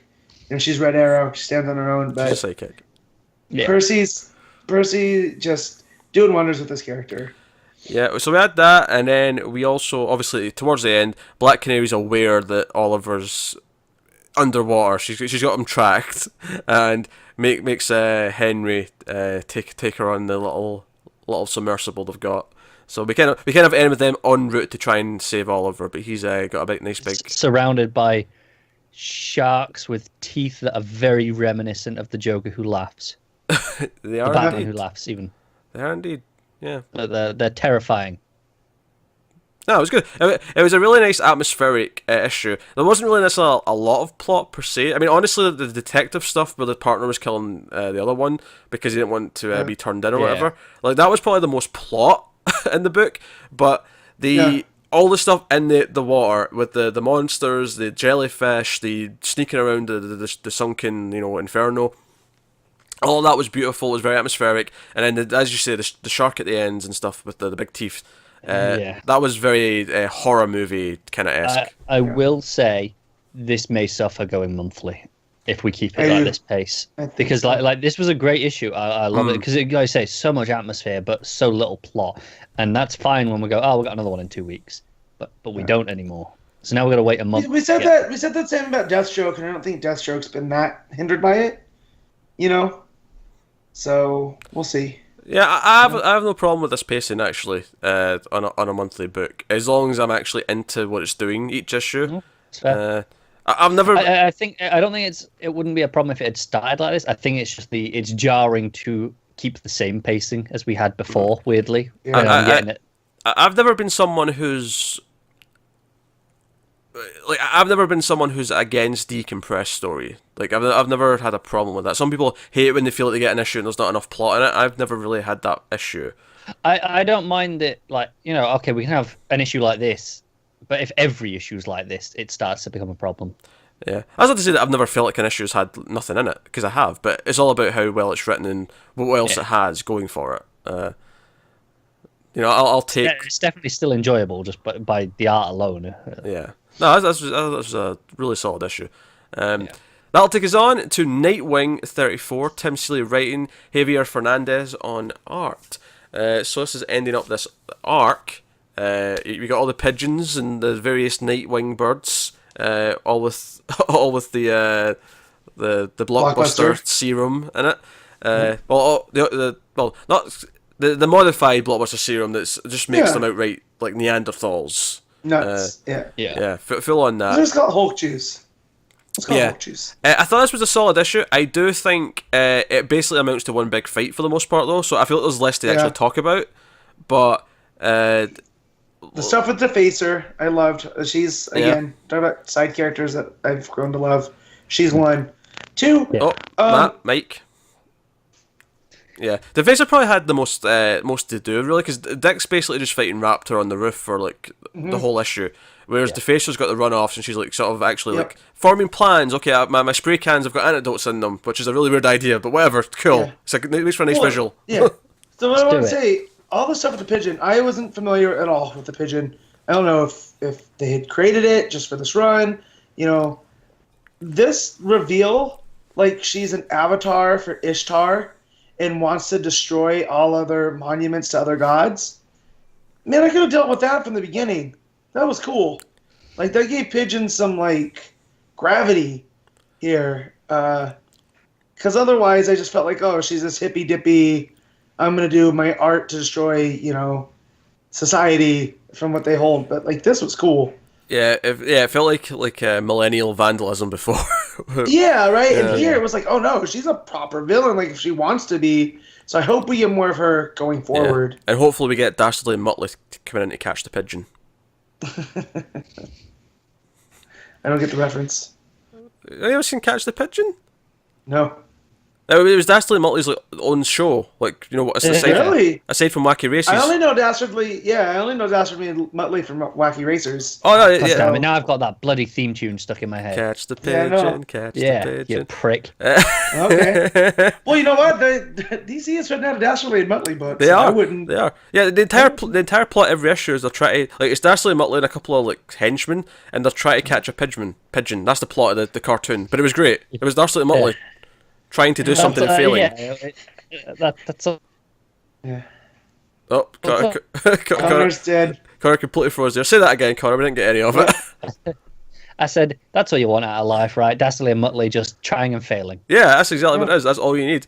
And typically, it'll be Dastardly who gets in the most pain, and then Muttley will get some enjoyment out of it anyway. Yeah, a little.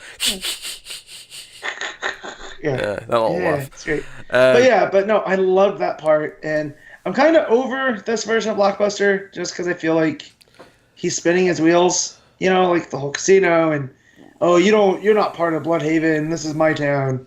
Well, luckily, Matt, I think this is the end of this part of the story, so I feel like you may not even see him for a while. I hope so. And if you do, it'll be under Humphreys and doing something new with him. Yeah, because I did like the whole Tiger Shark story. Like, I thought that was cool, like the way that he flipped on both Tiger Shark and Dick.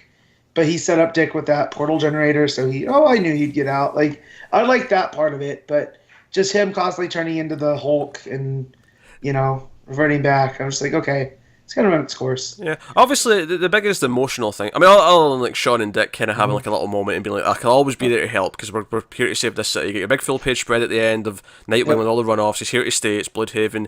He's permanently cured Blockbuster, seemingly, which he's not very happy about. But I think the real sort of emotional point in the issue that I think maybe stands out is we learn that Dick's actually potentially named after Raptor. We find out Raptor's real name is Richard. That is a very interesting point. to end on. I do like that. I did like the issue. I think it maybe just suffers from being just mostly one big fight. Also, Yeah. I have a question. Maybe this is just me being confused by the art a little bit, but at one point it really looks like Defacer has Superman strength and like throws a statue onto Pigeon. Because she makes a quip about, oh, you want like these monuments torn down, and she's sort of like, it's like she's throwing this giant statue down at her. I'm like, wait a minute, like where the hell was that thing? Like she couldn't have been picking that up. Let me look at this art. No, you're right. It does kind of look like it. It looks like Superman or someone's like grabbed a giant statue and like thrown it at someone. Yeah. Yeah, she's not even wearing her rocket boots. Yeah, because those would help. What I mean? Yeah. Like, man. Because I don't think I realized how big the statue is. Because you see her holding it up, but you don't see it. You just see her arm up as she's speaking, and then you see the shadow, and then you see the size of the thing that is being dropped. Yeah, it's huge. So Yeah, that's weird. the only way I could maybe justify it is if it was happened to just be on that roof next to them, and she just sort of She's like not- pushed it over, or like you know. It's drop huge. kick it down. Like, yeah. I mean, it's still a lot to do, but it's more believable than her just picking up this giant statue. So And, here's my other thing with Raptor. When Blockbuster super punches him, right? Like, did he snap his spine or something? Because we all know Raptor can't feel pain, but then he's like crippled. But they never really say what had happened. So are we supposed to infer like it did some like internal damage? I think the idea is he doesn't feel it, but Yeah, it was still such a happens, doesn't it? it's still a strong Yeah. it's such a strong hit. It basically like paralyzes him for at least temporarily. Yeah. Okay. Because at first I 'Cause thought like- he died. I thought that little blood So did panel I. was like a blood vessel like bursting or something like Yeah. that. That's what I thought it was. You see after Me that too. though that he's actually alive, so he's fine. But Yeah. I do think it's an effective moment though. I like the idea that he doesn't actually feel it, so he thinks he's fine, and then it's like the moment later he just like feels Yeah. it hit. Yeah, I Yeah. liked that part, but it was just I didn't know if he had, if he had died, and I was like, well, that's a waste of a great character, but Nah, he's Yeah. alive. He's alive. He's definitely alive. Yeah. I think my favourite art of the book, though, is probably when all the police searchlights hit Nightwing and Jaun, and they're all Yeah. lit up, and you've got the out of focus background. I really like that page. It's probably my favourite page of the art. Yeah. I will tell you, I like the issue well enough as the end of the arc. I think it suffers as the end of the run. I could have done with an epilogue issue. There are Yeah. a lot of these other bits, agree with that. because the stuff with Sean and the group are by far the best moments of the book, but they're kind of lost in the impact of all the Raptor stuff. No, Yeah, Which I can get is behind that. unfortunate. Obviously, Also- you have the funny moments of Voda where she gets Tiger Shark. She just kind of runs into him and is like, "Hey, I got a Hey, super villain." Is it just Yeah. me completely forgetting what she looks like, or does she look different here? No, she looks different here. She looks fatter here. Fernandez is. That's yeah. what I was like, because it said that she was Savona. I was like, is it? No, like- Yeah. she was always she was never like really slim. She always had like a little bit more of a realistic Yeah. look to her. But this was like a lot chunkier here, and which is weird because Fernandez has been drawing this book on and off since the start. Like he's been around, Yeah. so it is a bit weird. Like I I said, don't think like, it was rushed. I don't have a problem with it if that's okay, if that's the look they want, but it That's was not- jarring because I was like, is that her? Like, that's not Yeah. what I remember her looking like. This was definitely a lot rounder than she normally is. I mean, she's always been a little bit, not like super slim. She's always had more of a no, normal look, she's- but Like I always Yeah. looked at her like she's built like a Olympic lifter. She's got big, broad shoulders. Like she's a cop. She can handle herself. And yeah, here though she looks like Amanda Waller. yeah, Like, Yeah, she looks like she's had a It's the few way- too when many she comes, donuts she's since the got a last really issue. rounded face. Yeah. I think because that's the first time you see it, and she's she's saying, "Oh, coming through," Lieutenant Svoda coming through. I'm like, well, I'm really glad you told me that was her there. Yeah, I I think- imagine. I imagine he There's- just went off the description of it's a female Bullock, but Fernandez missed the female part, so he just started drawing Bullock. And they're like, no, Svoboda! So, yeah, I'll make the hair longer. We'll fix it in coloring. Yeah. Is that the comics equivalent of "We'll fix it in post"? Yeah, I think we'll it fix is. it in color. Yeah, so I think it was a fine issue. It's just a shame that maybe it wasn't the strongest that the runs had. Like Yeah. you hope that you're out in the highest of high notes, and it's just kind of like, no, it's a solid issue of Nightwing, but it wasn't the at the heights that it's been. I do feel though like we have set up a new status quo for him. Like after all this time from the New 52 and all that, he's back in Bloodhaven, and like he has a supporting cast and even his own rogues gallery. Yeah, You know, with Yeah, you got Yeah. runoffs. So the runoffs Yeah. are clearly sticking around based on that ending. yeah, but like the fact that at the end it's Mr. Nice, and I felt like it was kind of like Batman Begins at the end where they're talking on the rooftop and Gordon shows the Joker card, and there's like, oh, it's one of yours. He's, what does he say? You got one of yours. Old Oh, buddy yeah, kidnapped a couple of radio pundits. Yeah, to set this up though, like just to set Yeah. up the scene, because you're hitting at the reference or compared to Begins, but yeah, it ends on a rooftop with like Svoboda's called Nightwing, and Yeah. she's got, but unlike Gordon, she has a cup of coffee waiting for him, which Yeah. is, you know, I actually really liked how it wasn't a rooftop; it was just on the docks, like on what was the on the pier. Yeah. docks, yeah, okay, Yeah. but it was that kind of scene though, right? It was Yeah. you know, calling Shows in up, the it's one of hero. yours, and he's like, oh, Mr. Nice, and then he goes off, and it's got the runoffs, and Orca's there, and yeah, it's done a lot of progression. I like that. I like when it feels like its own section of the DCU. I like that the squirrel is front and center. Yes. It's important. The squirrel's all pubes. I hate you. That'll take us on to Deathstroke number 26, Christopher Priest again, with Diogenes Neves on art. So this is kind of following up that big cliffhanger at the end of issue 25. Yep. Dr. Icon's all roided out. He's got an old Deathstroke suit on. And we kind of find out how he survived. We also finally find out how Slade got his eyesight back. Yep. Yeah, Yeah. which was really jarring at the time. Yes. Very much. Yep. But I am amused though that he stole an eye from Dr. Icon. That's actually kind of funny. Yep. But yeah, so that was basically it. Also, Slade finds out about Jericho and Dr. Icon, which is not... which I love his reaction though, because he is pure Slade Wilson dad. He's like, dude, that's like you were like their uncle. That is so wrong. Like, Yeah, my kids were your kids, and he tries to like just Yeah. he's like, well, he's like 21. Like it's not like it was No. like abuse or anything like that. Yeah. But he's like, yeah, but he's like a son to you. yeah. Like they're both in the right, because Icon's like, yeah, he's 21, he can make his own decisions, and he's technically right. Oh, yeah, That doesn't sure. stop it being creepy. No. Yeah. Well, it's like the Kelly and Joe animated movie with Batman and Barbara Yeah. having sex on the rooftop. yeah. Yeah. awful. Sure, she's old enough. That's not what makes it creepy. What makes it creepy No. is that he's a father figure. Yeah. And so I like that, and I like that Slade just like, oh no, you mess with my family. You're, Yeah, also- you're getting it. I loved it in a scene like this. Slade's the one who's speaking the moral sense. Yeah, he's coming from the moral high ground here. Yeah. And Not used so to do that. you think Dr. Icon's the one that killed the girl, the wife to be? I can't remember the name. Oh, I know you're on about it. Yeah. The wedding that didn't quite happen. Yeah. Yeah. That would make the most sense at this point. They might swerve us Yeah. with something else, but I would do my bit of a guess. jealous There's still rage. Adeline going, no woman's good enough for my son. Like, that would be a fun reveal. What about any man, Adeline? What about that? No woman's Yeah. good enough. What about some men? He likes them too. No, so it's actually my favorite stuff in this issue though was actually the rest of Defiance, like tracking Slade down and like finding the society hideout and sort of theorizing, and Kid Flash like mistaken and thinking the Reverse Flash there was like his dad and not His dad, not Thawne. Thawne. Yeah, Yeah. I like those little Poor kid. touches. And everyone kind of figuring out, oh no, like Adeline's just full of shit. There wasn't any crisis somewhere else. It was just her And trying I to get love us how away from she Deathstroke. admits that to Wintergreen. She's like, yeah, no, I just made that up because I didn't want them finding Slade. Yeah. Right before New Superman shows up, because China want to have a one-on-one with Slade Wilson. No? And I like how he's got a translator there and he just stands behind her posing. Like I'm like, oh, that's Keenan Kong. That's a Keenan Kong I know. Yep. Yeah. It's just cool that Priest got to use Superman. Now he gets to use New Superman. Like, that's such a fun. I also really like, when he answers the door, it's like, he hears all this speech from New Superman, and he just goes, yeah, it's for you. You can deal with this one. This is your mess.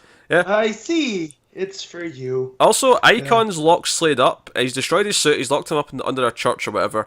And he's actually the AI from his suit that was like Wintergreen's voice has now got a body because he's like there. That's just kind of the ending. I'm of his bit. imagining Slade just seeing him. Like, I don't. See, I if don't he's know really there. because Icon made the suit. Oh, that's true. Yeah, and he also says I left a friend with you or something like that. He That's implies true. that there's someone else there, and then Robo Wintergreen, young Robo Wintergreen Young pops Wintergreen. out.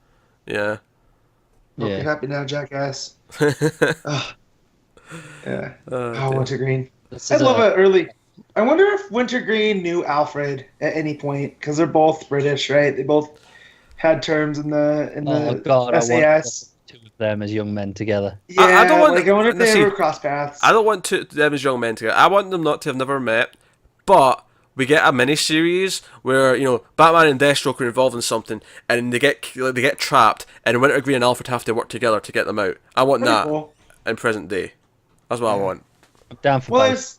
yeah. Well, it's always like what's his name in The Dark Knight? Michael Caine. Like his Alfred, I always felt fit that special, the SAS version, and he talks about in Burma in The Dark Knight.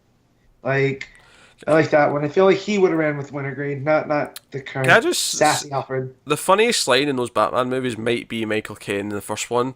Wayne Manor's burning, and he hits one of the League of Shadows over the back of the head with a golf club. He goes, "I hope you're not a member of the fire brigade." Yeah. As he walks in, that line, especially his accent, it's his voice. Alfred, yeah. Yeah. It's like, Well, I also love that him when he's in the jet and he goes, "Yeah, you can borrow one of the cars because everything's left to Alfred." Yeah. That was fun. yeah, he's like, you can borrow the rolls if you like. Yeah. But yeah, so no, Deathstroke, I mean, I talked a little bit the pacing. I feel like the pacing has been helped here now because Priest can decompress. He's not, he's going issue at a time. And we're getting a lot more detail here, like with Icon and like the small things this was the only suit I was able to squeeze myself into. I think the only trouble I've had recently with Deathstroke is when Icon showed up last issue, we were all confused as to Forgot who he was. Yeah, we were like, who the hell is this guy? What's going on? Yeah. To be fair, I don't think it really mattered because even if we hadn't realized and remembered, it would have been, oh, who's that? Whereas now we get, and then immediately this issue opens with who this is, so it wouldn't have mattered. That's true, yeah. Also, the implication of Tara and Slade having a past. It's like, well, how much of the Judas contract has happened? Because we know, the Lazarus contract played homage to that, and they hinted at it, but yeah, I don't think it went down like I thought it did. It couldn't have been exactly the same because Tara died originally in that story. Yeah. So, but I like that they hint that they have a past, and she's, Yeah, I'm not gonna lie. I chuckled when we got the editor's note, which it was during Icon's monologue, which was basically the summary of the series from his point of view. Yeah, it was there was 3 editor's notes in one panel, and there was 1 star, 2 star, and 3 stars. Yeah. But what made me laugh more was the order, because it was he was going from his point of view, the start of the story. He was going chronologically, and it was the first one was in issue 20, then issue 1, and then issue 8. Well, is the thing. Yeah, that's Priest. That's what he does. That's what they're there for. That's what the editor's notes are there for, though. So, take advantage of them while you can. Yeah, I think at the point though when there's 3 in one panel and it's they have to have a key with 3 things on it. It's okay, right, you're taking the piss a little bit. No, it's funny because you have those 3 there. Then the next page you have 1 mentioning the Teen Titans annual. Yeah. And then and then 3 pages after that you have 1 saying issues 8 and 10. Yeah, it's just constant. It's worth mentioning, by the end of the issue, Jericho does realise what's going on. He realises that Dr. Icon's probably involved, and he goes off to deal with that. So, no, it was an enjoyable issue. I think the art was fine. Didn't blow me away. I think it's sometimes it's what I expect from this series, though. It was a standard. Yeah, pretty much. It's the kind of thing where it's fine, but sometimes I feel like it's just a little bit too. I don't want to say simple, but there's some I guess it just doesn't feel that stylistic to me at times. I think the style comes a lot in the layouts, in the the structure of the layouts and the way it comes about. And when I'm just looking through it now, there's so many panels in the book, really, when you think about it, that none of it are overly detailed compared to some other things we're seeing. But there is a lot of information that it's conveying. Yeah, I think that the art is from a purely sort of visual point of view is fine. I don't love it. I don't dislike it. It's fine. It doesn't excite me, but it definitely does a good job telling the story. The layouts are maybe the more impressive part of it, though, if we're going to compliment it. But that's Deathstroke. So that'll take us on to Batman White Knight number 3, Sean Murphy. Oof. Oof indeed. So, first of all, let's just get the elephant in the room out of the way here with this issue. So in this universe, Jason came before Dick. Yep. Yeah. Whatever. I'm over it already. I don't when I mind was it. reading it, I was like, okay, that's Well, weird. do you know the But thing then was? the more I thought about it, the less it matters. Here's the only problem with it though, is I read that and went, wait, has this been Tim the whole time? Am I just like, did we actually get the name? I did that yeah. for a minute as For well. a split second, and then Murphy does write in the dialogue where Barbara immediately calls him Dick. Yeah, and that was the other So- thing. Even if it was Tim, I was like, wait, why was Barbara not there until after Tim? If that was the case, like, so all of it wasn't. And I was like, okay, fine. This universe, Jason was first, then Dick, and then Barbara came later. Like, whatever. But like, it's, But I like how it speaks to this Batman and why he's so reckless, and like he hasn't learned anything. Like he loses Jason. So right there, he's 0 for 1 with sidekicks. oh yeah, That makes him a little bit more distant towards Dick, and then Alfred raises him. Oh sure, Matt. I'm not disputing the effect it has on him. It's No. it's just from the point of view of someone who's so used to what the Order of the Robins is, and is so used to that canon that just casually like bringing this up in issue 3 like this is like, whoa, wait, what? like, No, I agree. It's jarring and it's weird. But the more I think about it, I do quite like it. You know what Matt was saying? That he didn't learn because the version we know, you know, so he loses Jason and then he's kind of like, okay, I'm not doing this again. And Tim has to come and talk him into it and be like, no, this is why you need a Robin. Whereas this Batman presumably never had that. Because it doesn't sound like Dick was like that. He just kind of picked Dick up and went, all right, you're next. Yeah. And that goes with this character where he's so relentless on stopping crime in Gotham, he doesn't care what the outcome is. As long as he's winning his war, Gotham's his city. And, you know, that comes from a nice place, but how is it impacting the rest of the city? And that's why Napier is able to start gaining headway because, you know, of all this. And, oh, man. And then the start with what are we calling her, Neo Joker? Neo Joker, yeah. Oh, man. That was a fun twist I didn't see coming. Yeah, so Neo Joker, that's the second Harley, right? Yeah. Yeah. Right. Yep. Just The keeping this bimbo straight. Harley. Yeah, this is the more New 52 era Harley versus the original animated And Harley. the fact you know that she's cracked because she's like, he went and took all those drugs and fixed himself. He's ruining the Joker's legacy. And this is like, oh man, she is properly messed up. Like, she thinks Joker's and it just sets it up, and then you get that reveal of her, you know, kind of Jokerized, and oh man, that was so cool. Yeah, the idea that the two Harleys are going to end up fighting probably is quite an interesting idea. But you have it's a very emotional issue. So Batman is so reckless in this opening fight with all these villains that are being mind controlled with Mad Hatter tech, with Clayface into them all. You know, that's what we kind of ended with the big cliffhanger last time. And we got Batgirl, we got Nightwing, we got Batman. They're all fighting them. And Batman gets reckless. He actually chooses to use this library that's been built in the bad part of town. And again, it's political ammo for Napier later on. But he basically he gets crushed on all the rubble. He gets out. He drives away. And we see that he's just covered in blood, and he's like next to Alfred in the hospital room, and he passes out, but Alfred like wakes up and sees that, you know, one last time Bruce needs to be fixed up. And then later on we come back to it, Batman wakes up in the bed, he's got all the, you know, the IV in him and all the rest of it, and he looks over in the chair, and Alfred is sitting in the chair with a note sitting next to him. He's passed away. And it's like, oh, one last time, even though he was on his deathbed, he fixed Bruce up. I'm not gonna lie. I was reading this. My wife was watching TV next to her. I had to hide a tear. I couldn't let her know I was crying reading comics. It's all in Bruce's face. It's the smallest panel on that page. Yeah. It's Bruce's face. It's it's got the ... as he kind of sees it and realizes, and just the look. It kills me.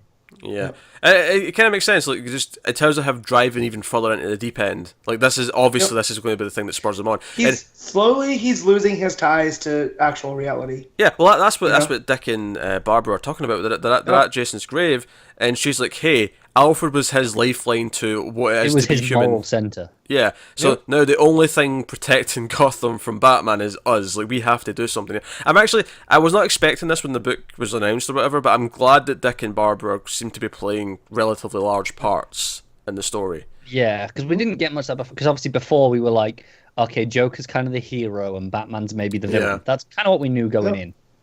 Yeah. And But they're both gray because Yeah. for all the stuff that Napier's doing, it's like, yeah, he has the interest of the lower rungs of Gotham at heart. Well, because that's really why he's not doing it. He's really just doing it as a finger to Batman. Yeah, he does that whole thing with the villains at the start, and it's all just a ruse so he can get to the financial records of the city, so that he can then prove this Batman tax that's basically happening, where the city's paying $3 billion a year to clean up the mess that Batman makes. Which, by the way, come on, Bruce, step it up. Yep. I'm going to call bullshit. I mean, I don't care. This is not a complaint about the book, but just in a sort of realistic sense, I want to just discuss this. That's a lot of money for tax in one city. There's no way in hell Batman causes $3 billion a year.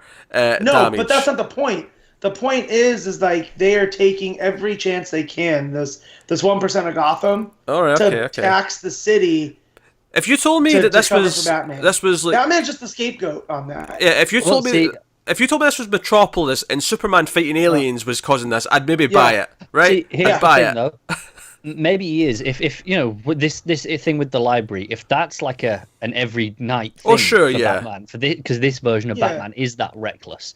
If that's an everyday thing, then okay, maybe he does cause that much. Yeah, but if that's an everyday thing, like how's the end of the city left standing? Yeah. if he's been doing that for a couple of years. I just took it as it's going into Joker's plan even more, or Napier's plan. I keep calling him Joker, but they're two distinct personalities because he refers to Joker as its own entity, right? Yeah, and of course. I was going to say, of course, another element here is that you've got Jim Gordon, who is trying to stick by Batman, but he's getting more flack from the police around him. He's dealing with the press as they're bringing up this Batman tax. He didn't even know about it. He's like talking to Batman. He's like, hey, like, really that much? Like, this is what happens? Like, I like the line where it says, as a cop. Yeah, it's like, I'm on your side as a cop. You do the right thing. But knowing that I'm paying my taxes this much just to do this, it's a bit sketchy. Yeah, so it's dealing with how it's affecting different characters and what role they play in Batman's life. So Gordon's having like an effect here with him like all of a sudden being almost the bad guy in the police department because he's the one like making calls to help Batman instead of whatever else. And you've got how it's affecting Dick and Babs. You got Alfred obviously is dead, and like. Then you have Napier, who's using this to play the political game, and then he's going to the bad part of town, and we find out that Duke Thomas in this world is like this guy who's kind of united. Instantly more likable than Duke Thomas in the proper continuity. He's only more interesting, but he's united all of the gangs to basically turn them into a private police force for the slums. And it's like, yeah, they still do some bad stuff, and I just kind of accept that because when they're called upon to like maintain order, they do. So he's using what he's got to try and fix things, and it's an interesting idea. I like how he says too. He's like, "Well, how'd you get this to work?" He's like, "I just told them that they can do the cops' job better than they can, and it'll embarrass the cops, so they're down to do it." And it's but yeah, this Duke, I just love. Like he was in the special forces, and he doesn't like Batman. He's like, "Nah, man, Batman's ruined my neighborhood," and I think he's just mainly talking about the concept of Batman. Not the actual person. Yeah, I don't think he means Batman as a person has come in and destroyed too much of this neighborhood. I think he means the idea of Batman has let the police kind of they've wavered and they don't care anymore because they don't feel like, Batman will get it. It's kind of like what's going on in this country with the police and what the two different sides are. It's like, well, you guys are taking it too far. It's like, well, you don't understand what we're going through. Like, there's this pushback and a pullback, and it's a constant struggle. And here I think that's what Duke's representing is like, yeah, we know the police are there for law and order, but they're using Batman as an excuse to take it too far. And and alternatively as well as take it too far, not do anything in these areas because they can kind of go, well, Batman's got that. That's not our job anymore. Exactly. So now he had to take it upon himself and organize his neighborhood to stand up for himself. That's what basically Napier wants Gotham to do, is stand up for yourself. There's more of us than there are of him, which has always been the thing with Batman. I mean, look at all of his rogues. If they could actually get together and plan, that's what Babs even says at the start. She doesn't know they'll be mind control, but her theory is like maybe they finally figured out that we can't take them if they all work together. Yeah. But Napier knows that. Yeah, Napier does know that. And we find out, of course, Neo Joker finds Mad Hatter at the end. She's tracked him down. and Yep. learns about the Clayface and how they're being controlled. That was gross. And she finds that room where all the villains, all the Batman rogue gallery are just standing like robots, just waiting to be used. Pretty cool imagery, I have to say. Well, and you find out that earlier we see that the Harley and Napier or Harlene, we'll call her, and Napier, they're like, oh yeah, this will work. I'll give you the headband because we don't need it right now. And then you find out through Hatter, and I also love that he's talking in his, Lewis Carroll isms, and she's just like, cut the crap, tell me what's going on. And he's like, well, yeah, as long as I'm closer to Clayface's brain than Napier is. Can we talk about Clayface's brain? Oof. Yeah, I mean, what a freaky image. What a ghastly. Yeah. It's a brain with a couple of eyes and a tongue sticking out of it. Yeah. It's horrific and amazing. Yeah, just needed a few pubes sticking out of it, and it'd be perfect. Isn't that right, Matt? No. I'm just going to continue to no sell you on it. We'll see how long this goes. Oh, I'll just have to get more creative though with my pube jokes. They'll be coming thick and fast. Gross. Anyways, yeah. This was another solid issue of White Knight. It's kind of we're getting a better sense of what it is. Obviously, it was 8 issues in that total, so this is we're almost halfway. Yep. I think we're getting a sense of what the themes are, and I'm really curious as to where the end result of this book's going to be. Like, is it going to be a story where Batman learns from what he's doing and learns his mistakes and learns, or is it going to be this crash and burn? Is he just going to? Is it a tragedy? Is it a Batman tragedy? Yeah. Don't forget when it starts, Batman's in Arkham, so that's true. We'll see how that plays in. If we do they catch him, and then it's because of Mad Hatter and Neo Joker that they have to team up, and that's where Batman learns. Sometimes you have to put your faith in people you normally wouldn't. Yeah, I would expect that sort of like framing device, that flash forward, that wouldn't be the very end of the story. Like that, we'll get to that point either second last issue or early on in the last issue, and then there'll be like a proper like ending after that that'll sort of wrap it all up. Yeah. But no, very so obviously the art, Sean Murphy. Great as ever. Yeah. Not even worth mentioning at this point because it's just the same thing as every issue. Yep. This so is great. freaking consistent. I mean, his Nightwing looks like the animated series Nightwing. Like, it's spot on. So the fact that they can do that. And then even his Barbara, I love her Batgirl costume because it's so different than what I'm used to seeing out of Batgirl. I'm not super into the costumes per se, but I'm fine with it in this world, this version, if you will. Yeah, well, if it was, if this was an in continuity story, it'd be different. Like, yeah. But no, White Knight, good stuff. Well, that'll take us on to our last book of the week, which is the DC Holiday Special 2017 #1. And just by various people, we'll talk about the creators as we go, because every story has their own set. A lot of stories in here. I think before we start sort of saying what each of them are, I will say my overall thoughts on this are kind of lukewarm. Yeah. I think it the could DC Holiday Nothing Special. I feel like it should have been same amount of pages, but I feel it should have been less stories, so that each of the ones that were there had more to breathe. Didn't need that Atomic Knight story.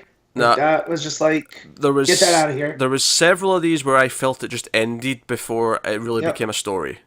And that was kind of my book. Which is a shame, because there was such a great list of creators working on this. Yep. But ultimately, it didn't really add up too much, I have to say. You got a framing device, you got the Bebo bar, Constantine and Clark are there. Bibbo, sorry. Bebo. I'm taking that from Legends this week. I won't spoil it, because Connor's not seen it yet. But yeah, I'm going, what the hell is this that you're talking about? Let's just say there's a blue bear named Bebo, and it's a god to, was it Vikings? I think it was Vikings. God, I love Legends.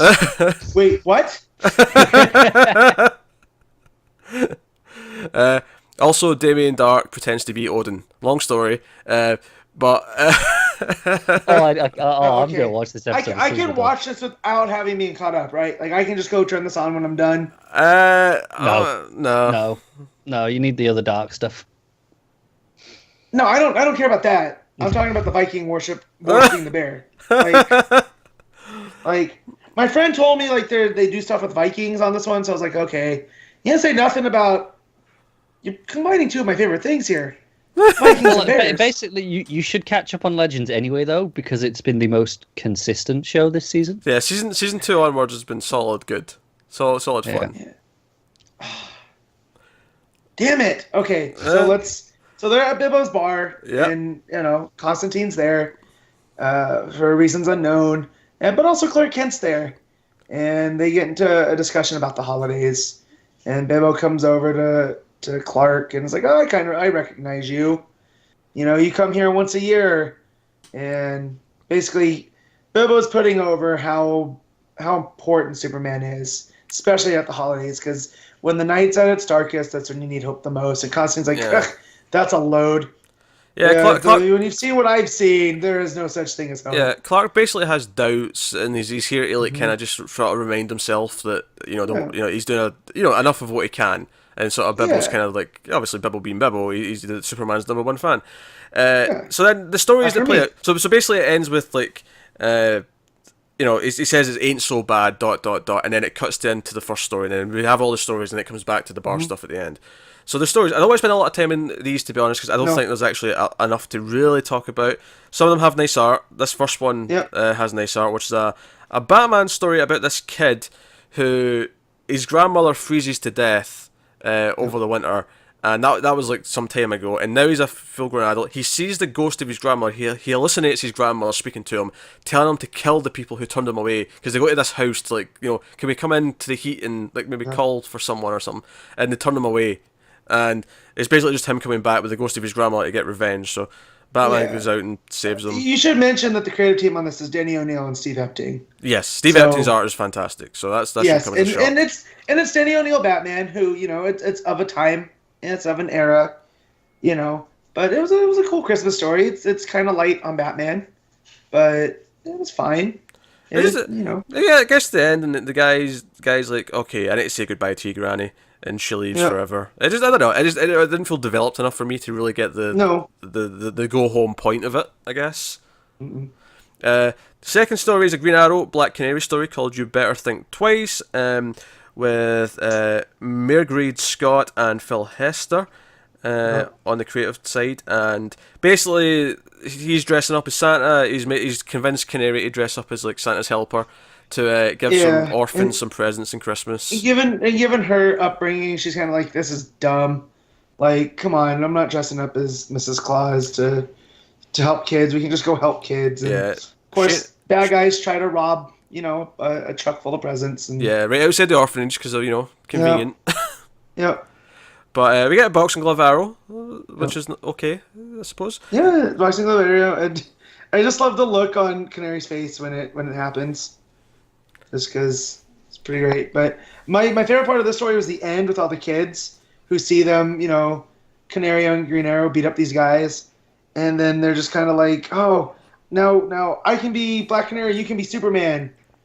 And the one kid's like, no fair, Black Canary can beat up Superman any day. Like, they were just kids being kids on Christmas. Yeah, I mean, it was basically like the kids come out and Canary gets that the kids need a hero to like take them away from their worries on Christmas. That was basically it. Exactly.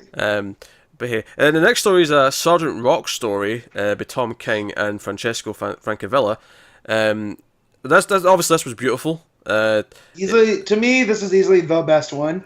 I think that's probably true, because it's basically that this soldier was stuck with a Nazi in the cold for. How many was it? Like 6 nights? Yeah. 8 nights. 8 nights, and then you find out the significance of that is you see them go throughout the nights, and the soldier's wounded and the Nazi's not, and he's handcuffed. And he's like, I could run at any time. And the soldier's like, nah, but you won't. And he's waiting for Sergeant Rock to back him up. And as the nights keep going, he stays alive. And so the Nazi's kind of confused, like, this guy should have died by now. And then finally, on the 8th night, they end up, killing each other. But the soldier survives just long enough for Sergeant Rock to kind of find him. And you find out that this soldier was Jewish, and it's kind of a retelling of the menorah. It wasn't supposed to last 8 nights, and it does anyways. But it's told through this spectrum of World War II, and it just, oh man, That one hit me. No, Really nice. it was definitely the most emotionally affecting story. It was the story that Yeah. felt the most complete. Like it had like a point at the beginning, middle, and end, Yep. and it paid off by the end of it. So, no, that one was fairly solid for what it was. The next one's a Flash story. Wally's at the Titan's Tower. He wants Barry to come over, but Barry's too busy. This is Joshua Williamson writing. It's Neil Gouge on art. No douche. So Barry's at the airport and he sees that a bunch of kids are stranded and can't go home from a field trip because all the planes are down because it's snowing too heavily. So Barry decides to, when a little girl asks him to deliver a present to her parents because she can't be there to give it to them, he takes her, of course, and he ends up taking every kid home on Christmas Eve. Yeah, to their parents. he plays Santa. I mean, he wears red. Just doesn't have a sleigh. Yeah. He's got the Speed Force instead. It's a sweet enough story. He goes to see Wall at the end and hangs out and has ice cream. I think what makes this one suffer though is that I remember the last Christmas special had a Flash story, and that was actually so good that I remember that, and I know it was better than this one. Yeah. And that was where he was literally delivering presents as Santa Claus because he had the speed to do so. And he makes that deal with the rogues not to like do anything on Christmas. Like they take the break off. I feel like that had more going on for it, but Yeah. it was okay. It was fine. Like I say, like I don't think there's very little in here that's actually bad. There's not a lot that actually is. Like, again, I made the joke at the beginning. It's the DC holiday nothing special. There's, they're fine. These easily could have been like annual stories, but they're all Christmassy themed. yeah, I feel like maybe putting these as backups in the regular books. Obviously that doesn't work for all of them because where would Sergeant Rock go? But, no. like that Flash one. This next one's a Deathstroke story by Priest. Yeah. So it's Such on point. The Wilson family is such a crappy. They're like the Bundys from Married with Children, but with superpowers. Yeah, this is when Joseph and Grant are both there as kids. Yeah. Adeline's pissed that Deathstroke seems to be on a mission without her, but Deathstroke still On gives Christmas. her a present. Yeah, it's fine. It feels like Priest Deathstroke. It feels the first time you see Deathstroke though, he's holding up Santa.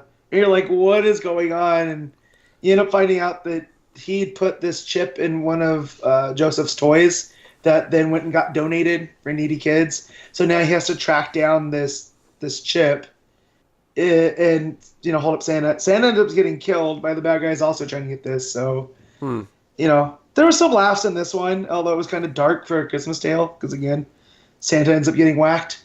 Yeah, but but not the real Santa, to be fair. No, but still, because the real Santa is the thing. Yeah, I've seen the movies. Like Santa Claus is a documentary. Tim Yeah. Allen is Santa Claus. Yeah, but yeah, do you think when he changed that to Santa Claus in that movie? Because he gradually changes, he gets fatter, he gets the white hair coming in. Do you think his pubes went white as well? Probably. Gotta be like a polar bear. Okay, just checking. The next story is a Superman story, or maybe more accurately a Lois story, called Driver's Seat by Max Landis and Francis Manapul. And this is basically Lois's car gets hit. She's in a little car accident, but it totals her car, and she's pissed because this is the car that she's had for years and years. She used this in college. And this would maybe work better if we'd ever even heard of Lois caring about her car in any story ever. But it's a nice little thing. And Clark for Christmas, he flies off, gets the seat out of it with the wheel, and flies her around. So she's pretending she's driving her car one last time. That's sweet. It's a sweet little story. Again, it's pretty short. It's pretty like it's I don't know. I feel like a lot of this. I remember last year's being a little bit tighter in the sense that it was fewer stories, so each one had maybe a bit more time to actually have some weight in it. Yeah. These are all mostly quick hits. Yeah, whereas this, I feel like it was speeding through them, and none of them were really like. Even the ones that were good weren't really getting the time to do much. The next one's the Silent Night, Atomic Knights story, which is written by Dan Didio, art by Matthew Clark, and this is a story where we're in a post-apocalyptic world. Yep. And the radiation's made these big plants become set. I was really expecting this to turn out to be a poison ivy thing, or maybe a swamp thing, but instead it's just these weird plants that are sentient. Something had happened that they went to war with the plants, but then some of them survived, but people have a prejudice against them, so they sent them all outside, but right now it's... Yeah. Matt, I mean, it doesn't sound like you do, but I'm just going to make sure, just to check. Maybe the audience can help us out here. Is this actually connecting to anything DC? Like, is this Yeah, like yeah. This was the Atomic Knights were like a Silver Agey thing around the same time as okay, right? Commandy. Yeah, I don't know if they occupy the same world. I don't think they do, but yeah, it's like the Atomic Okay, Knights. Like because that's what the reference was in Wonder Woman the other week, where they came and attacked Grail. They were the right, Atomic okay, Knights. because I Yeah, was reading this and I'm like, what the hell is this? What is this yeah, post-apocalyptic it's world? rough. What is this from? Like, Yeah, what DC characters are we doing here? But okay, the Atomic Knights are a thing. Okay, but I was like, what? yeah. Are these plant But things still, supposed to be a thing? yeah, I don't know about that, but they Uh, all come and they end up making a Christmas tree, and yeah, they they make a learn to Christmas be tree prejudiced for on them, Christmas. and they want to make a truce. They're not actually evil or villains. They want to all live Yeah, together. Uh, is it normal for the Atomic Knights to ride on big Dalmatians? Is that I think I remember seeing a thing. One of them does ride a Dalmatian that's okay? gigantic. So yeah, Uh, Connor's thrilled right I now. don't know. Look at him. I still plan on reading this because even though I'm hearing all this, I'm going like, yeah, well, I'm gonna read it anyway. Oh, again, you should read the Sergeant Rock story. Track that one down for Yeah. sure. The rest, and I've and got we'll the get to issue. I just Rucka. didn't get around to it. I just ran out of time. Yeah, Uh, but I'm saying there's certain ones you can skip. Like you don't Yeah. need. Yeah, but I won't. The next story is a Teen Titans story that focuses on Starfire. It's called Holiday Spirit. It is by Shea Fontana and Otto Schmidt. So you've got a good team here. This is basically how Starfire doesn't celebrate Christmas. She doesn't really understand it. And she's with the Teen Titans, but they all go off to do various Christmas things with other people. And she's like, oh, no, I'm fine on my own. But then it turns out this evil spirit's still making people like depressed and suicidal. Yep.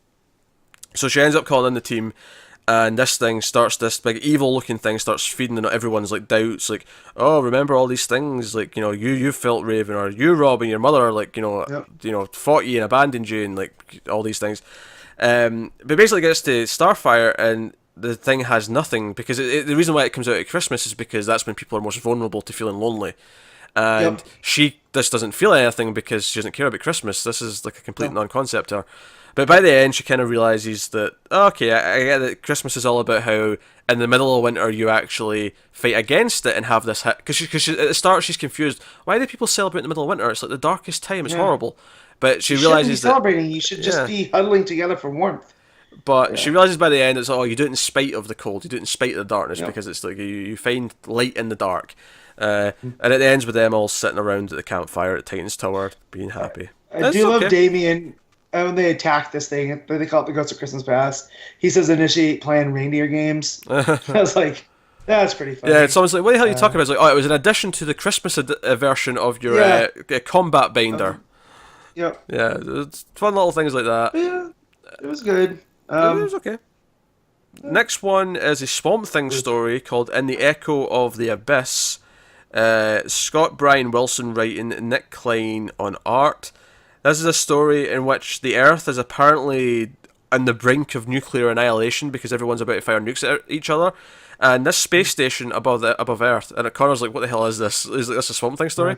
I mean, it just sounds like Earth at the minute, to be honest. But Yeah, basically, right. there's people on this space station, and they think they're just going to be left up here because the Earth is probably going to blow themselves up. Die.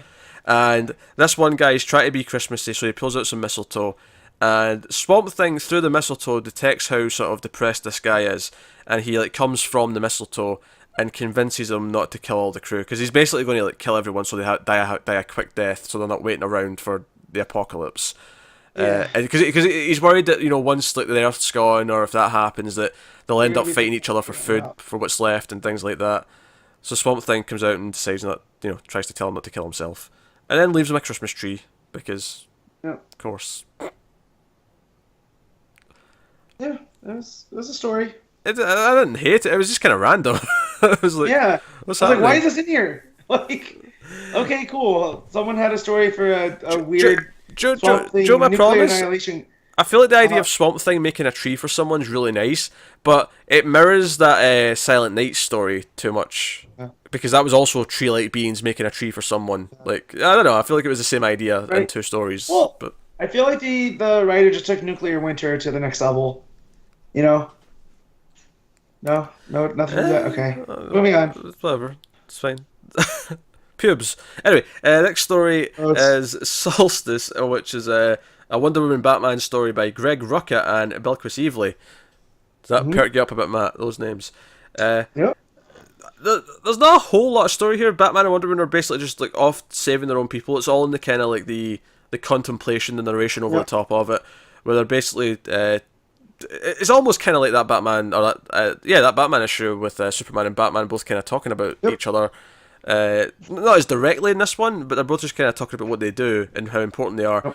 But it's the whole thing when it gets to the end. It's basically about how once a year Batman and Wonder Woman get together and light a bonfire to celebrate solstice. Because and Batman asks, "Why do you ask me to do this every year? Why not Clark? He's like the embodiment of light and like hope." And she's like, "Yeah, but he doesn't need this. Like you live in the darkness, You do. so I'm going to be with you to celebrate the darkest night of the year." Yeah, it's real nice. I like that. Yeah, it was nice. I think obviously that was really pretty. I specifically Wonder Woman holding up like was it a submarine or something like that? She's holding above her head with one hand. Well, it was so in her story, she's stopping. It looks like she's down somewhere in Latin America, and they don't have any drinking water. So she ends up getting drinking water and carries it down to them to help all the people. And then, of course, Batman's stopping and winter mugging, and so the mom and kid can spend Christmas. Of course he is. And so, yeah. But it was good. I mean, that's probably my second favorite one after the Sergeant Rock. Yeah, no, I agree. But I mean, is that a surprise that Tom King and Greg Rucka stories were the standouts? I know, right?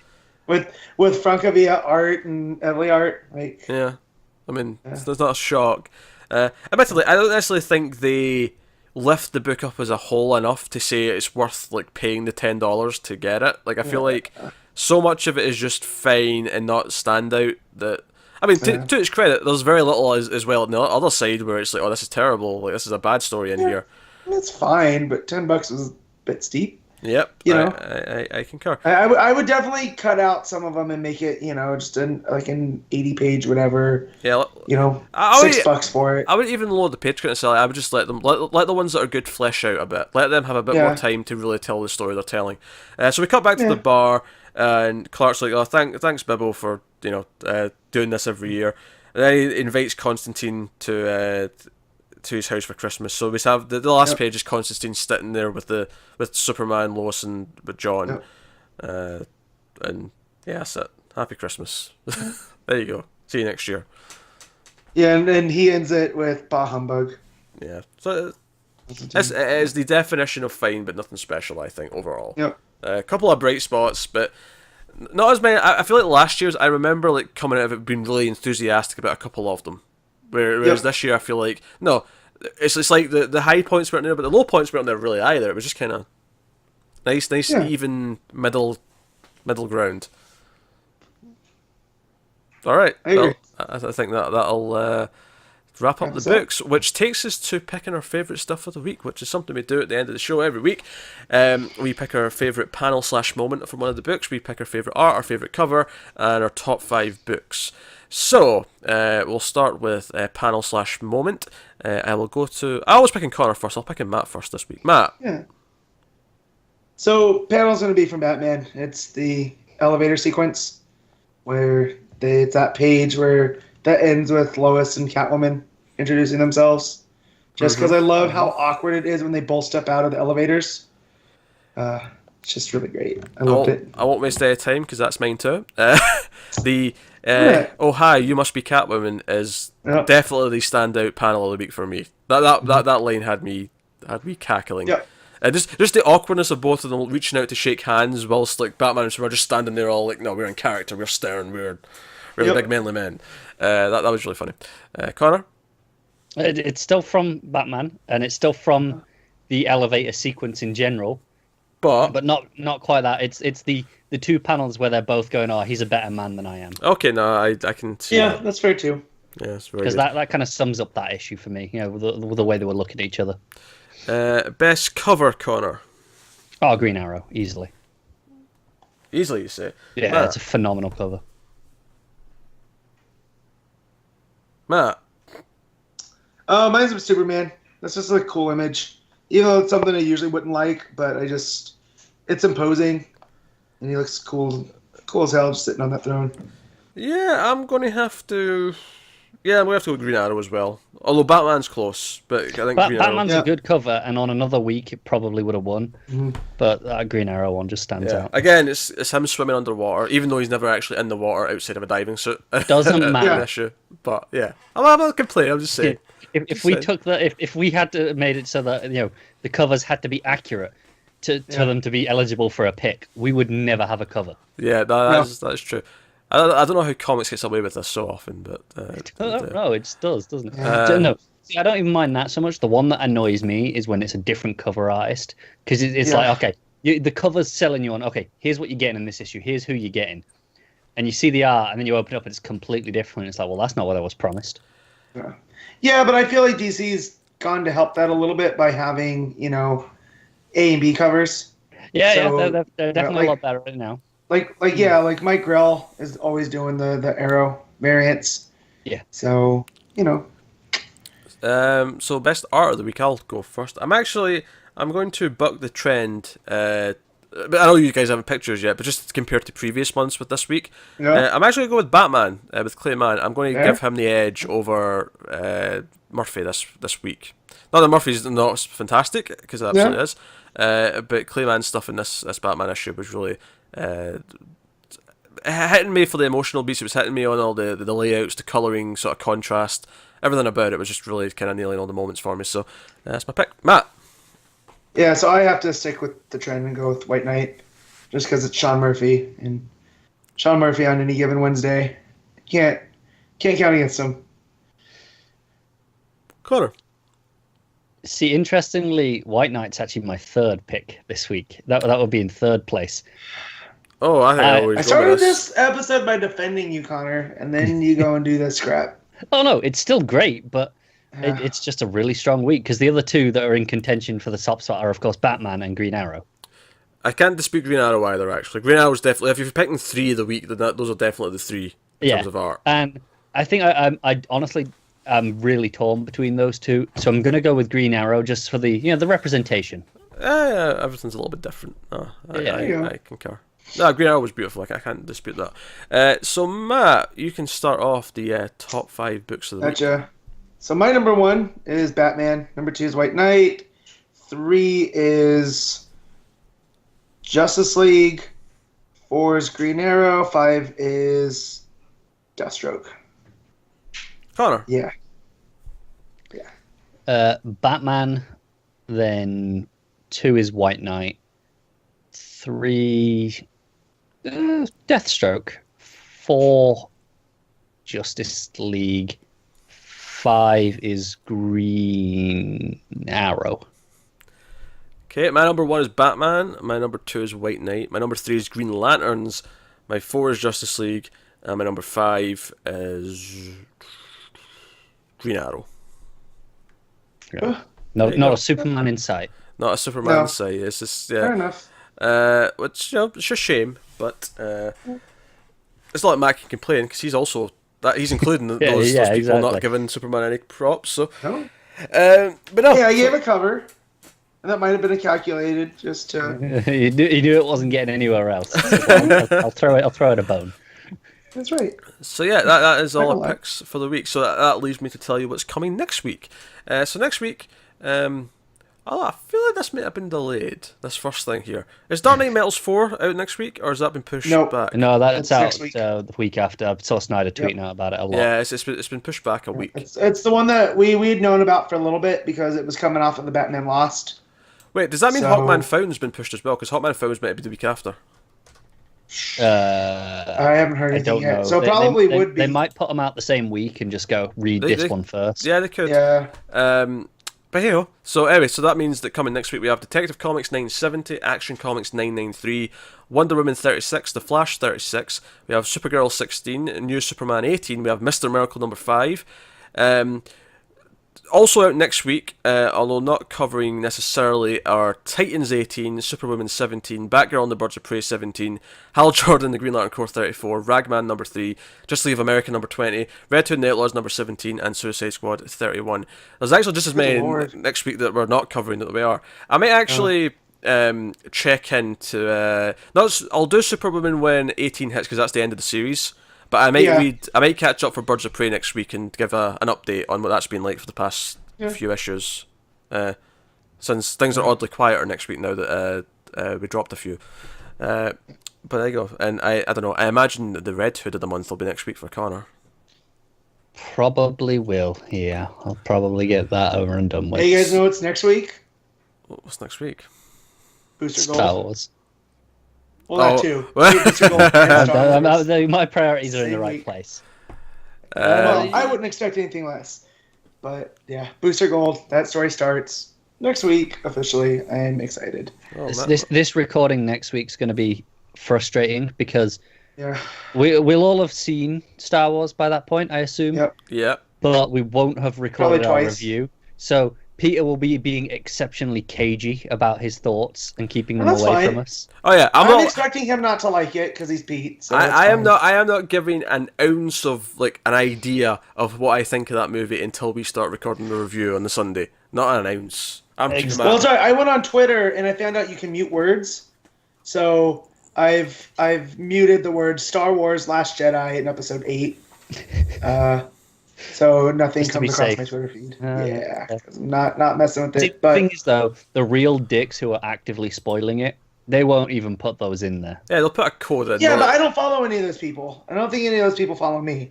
So But yeah. Just 1 second. I need to tweet at Matt. Just give me a second. Yeah. That's fine. Hey, at We're roughly Matt. seeing them at the same time, so it's fine. and so hey at Matt. That's in. I'm looking forward to it. It's going to be a lot of fun, and Yeah. I'm looking forward to telling Peter he's wrong and he's stupid and that Pogs are amazing Yeah. Why do you assume that I'm not going to like the movie? because you're a Because you're Pete, and I you like like to relish the fact that you don't like Star Wars. I like the Force Awakens. I'm not this completely anti Star Wars guy. This has been. You were lukewarm on The Force Awakens. I was not. I like the Force Awakens. Hey, go check out a review of The Force Awakens from 2 years ago, and let Peter know if he was lukewarm or not. 'Cause I remember being lukewarm. I was not lukewarm. These are just outright lies. It's no. Rogue One, on the other hand, that was bad. Anyways, but yeah, but Booster Gold. That's what I'm stoked for. I mean, yeah, Star Wars is cool. So I'm off that Friday, so I get to go see it again. And then my friends are wrestling in a tag team tournament, so that's cool. I get to do that too. So Star Wars and wrestling on the same day. Never happens. Do you know? I really hope that people see my tweet. People who watch or listen to the show saw my tweet, and then later on when they actually hear or watch this when it goes up, they'll go, "Oh, that's what he tweeted out during the show," and it'll suddenly make sense. It just came across my phone. My phone's right here. I'm actually going to look what you tweeted. Yeah. I want to see it. Because out of context right now, they'll be like, "Why is he tweeting that at Matt? That's weird. That's weird. Doesn't make sense." But then they'll get the show, and it'll all click together. Yeah. Like the plan will just... I'm throwing that a like. Oh, Connor never likes my tweets. This is exciting. It's rare. Because they're usually insults hurled at him. Why would you like those? All right, well that wraps up episode 81 of Comics from the Multiverse. It is December, of course. That means a couple of things. It means that we'll be having our end of year show, the annual episode, in addition to the regular episodes, sometime at the end of the month, maybe the start of January, depending on how the schedule works out. The schedule for the shows going up shouldn't be affected that much this year. It falls on a nice day between, far enough away from Christmas and New Year's that I don't think the recording is going to be affected. If there are any changes to that, we'll let you know. But last year, I remember we had to push things a little bit in a couple of weeks around the holidays. But we should be okay this year. So that's episode 81. We'll be back next week with all the books that we mentioned were coming. By all means, let us know. Have you announced the Multiverse Monthly yet? I don't remember what we picked, if I'm honest. Oh wait, no, it I started reading it. It just clicked. No, I just remembered. It clicked. Yes, the Multiverse Monthly, the monthly bonus episode for patrons at the $5 tier and up. Obviously, last month we did Watchmen because it was timely and Doomsday Clock was coming out. We wanted something completely different this month, and we decided, because we didn't really think of anything, it wasn't anything Christmassy we wanted to do specifically. So we decided that since we'd lost some people this year, specifically Len Wein, we thought we'll do a Len Wein book to another guy. So we're actually going to be doing Volume 1 of Green Lantern. Hulk 181. No, we're doing Green Lantern Sector 2814 Volume 1, which is stories from the early 80s when he was writing Green Lantern. So some early Hal Jordan stuff. Well, right, no, it's not even technically. I mean, Hal Jordan started in the 60s, so it's not early Hal Jordan, but you know what I mean. It's early compared to today. That's correct. Yeah. What was that? Mosaic. Is that leading to the Mosaic series with John Stewart? It might, because it switches to John Stewart in like Volume 2 of this, so yeah, it might. Yeah, that might be the ones then. But no, so I think this is the first time we've done anything pre-Crisis. I could be wrong.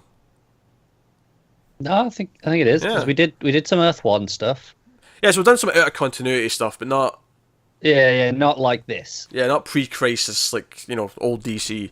So that'll be fun. It'll be a different type of discussion, I imagine. So me and Connor are doing that. We're recording that sometime next week. So I know that started in 1990. So probably So it's June 92 to November 93, 18 issues. Yeah, the stuff in this book is from the early 80s. So, but no, so that's the thing. That's coming for the patrons. But yeah, so I guess that is us. So thank you very much for watching. Let us know what you thought of this week's comics in the comments below. Tell Matt he's a pube. Yes, tell Matt how much you love the word pube. And I will respond accordingly. So I really want to see what his version of that is. Hey, do you know what Darkseid calls his pubes? Nothing, because he's barren down there. A boom pube.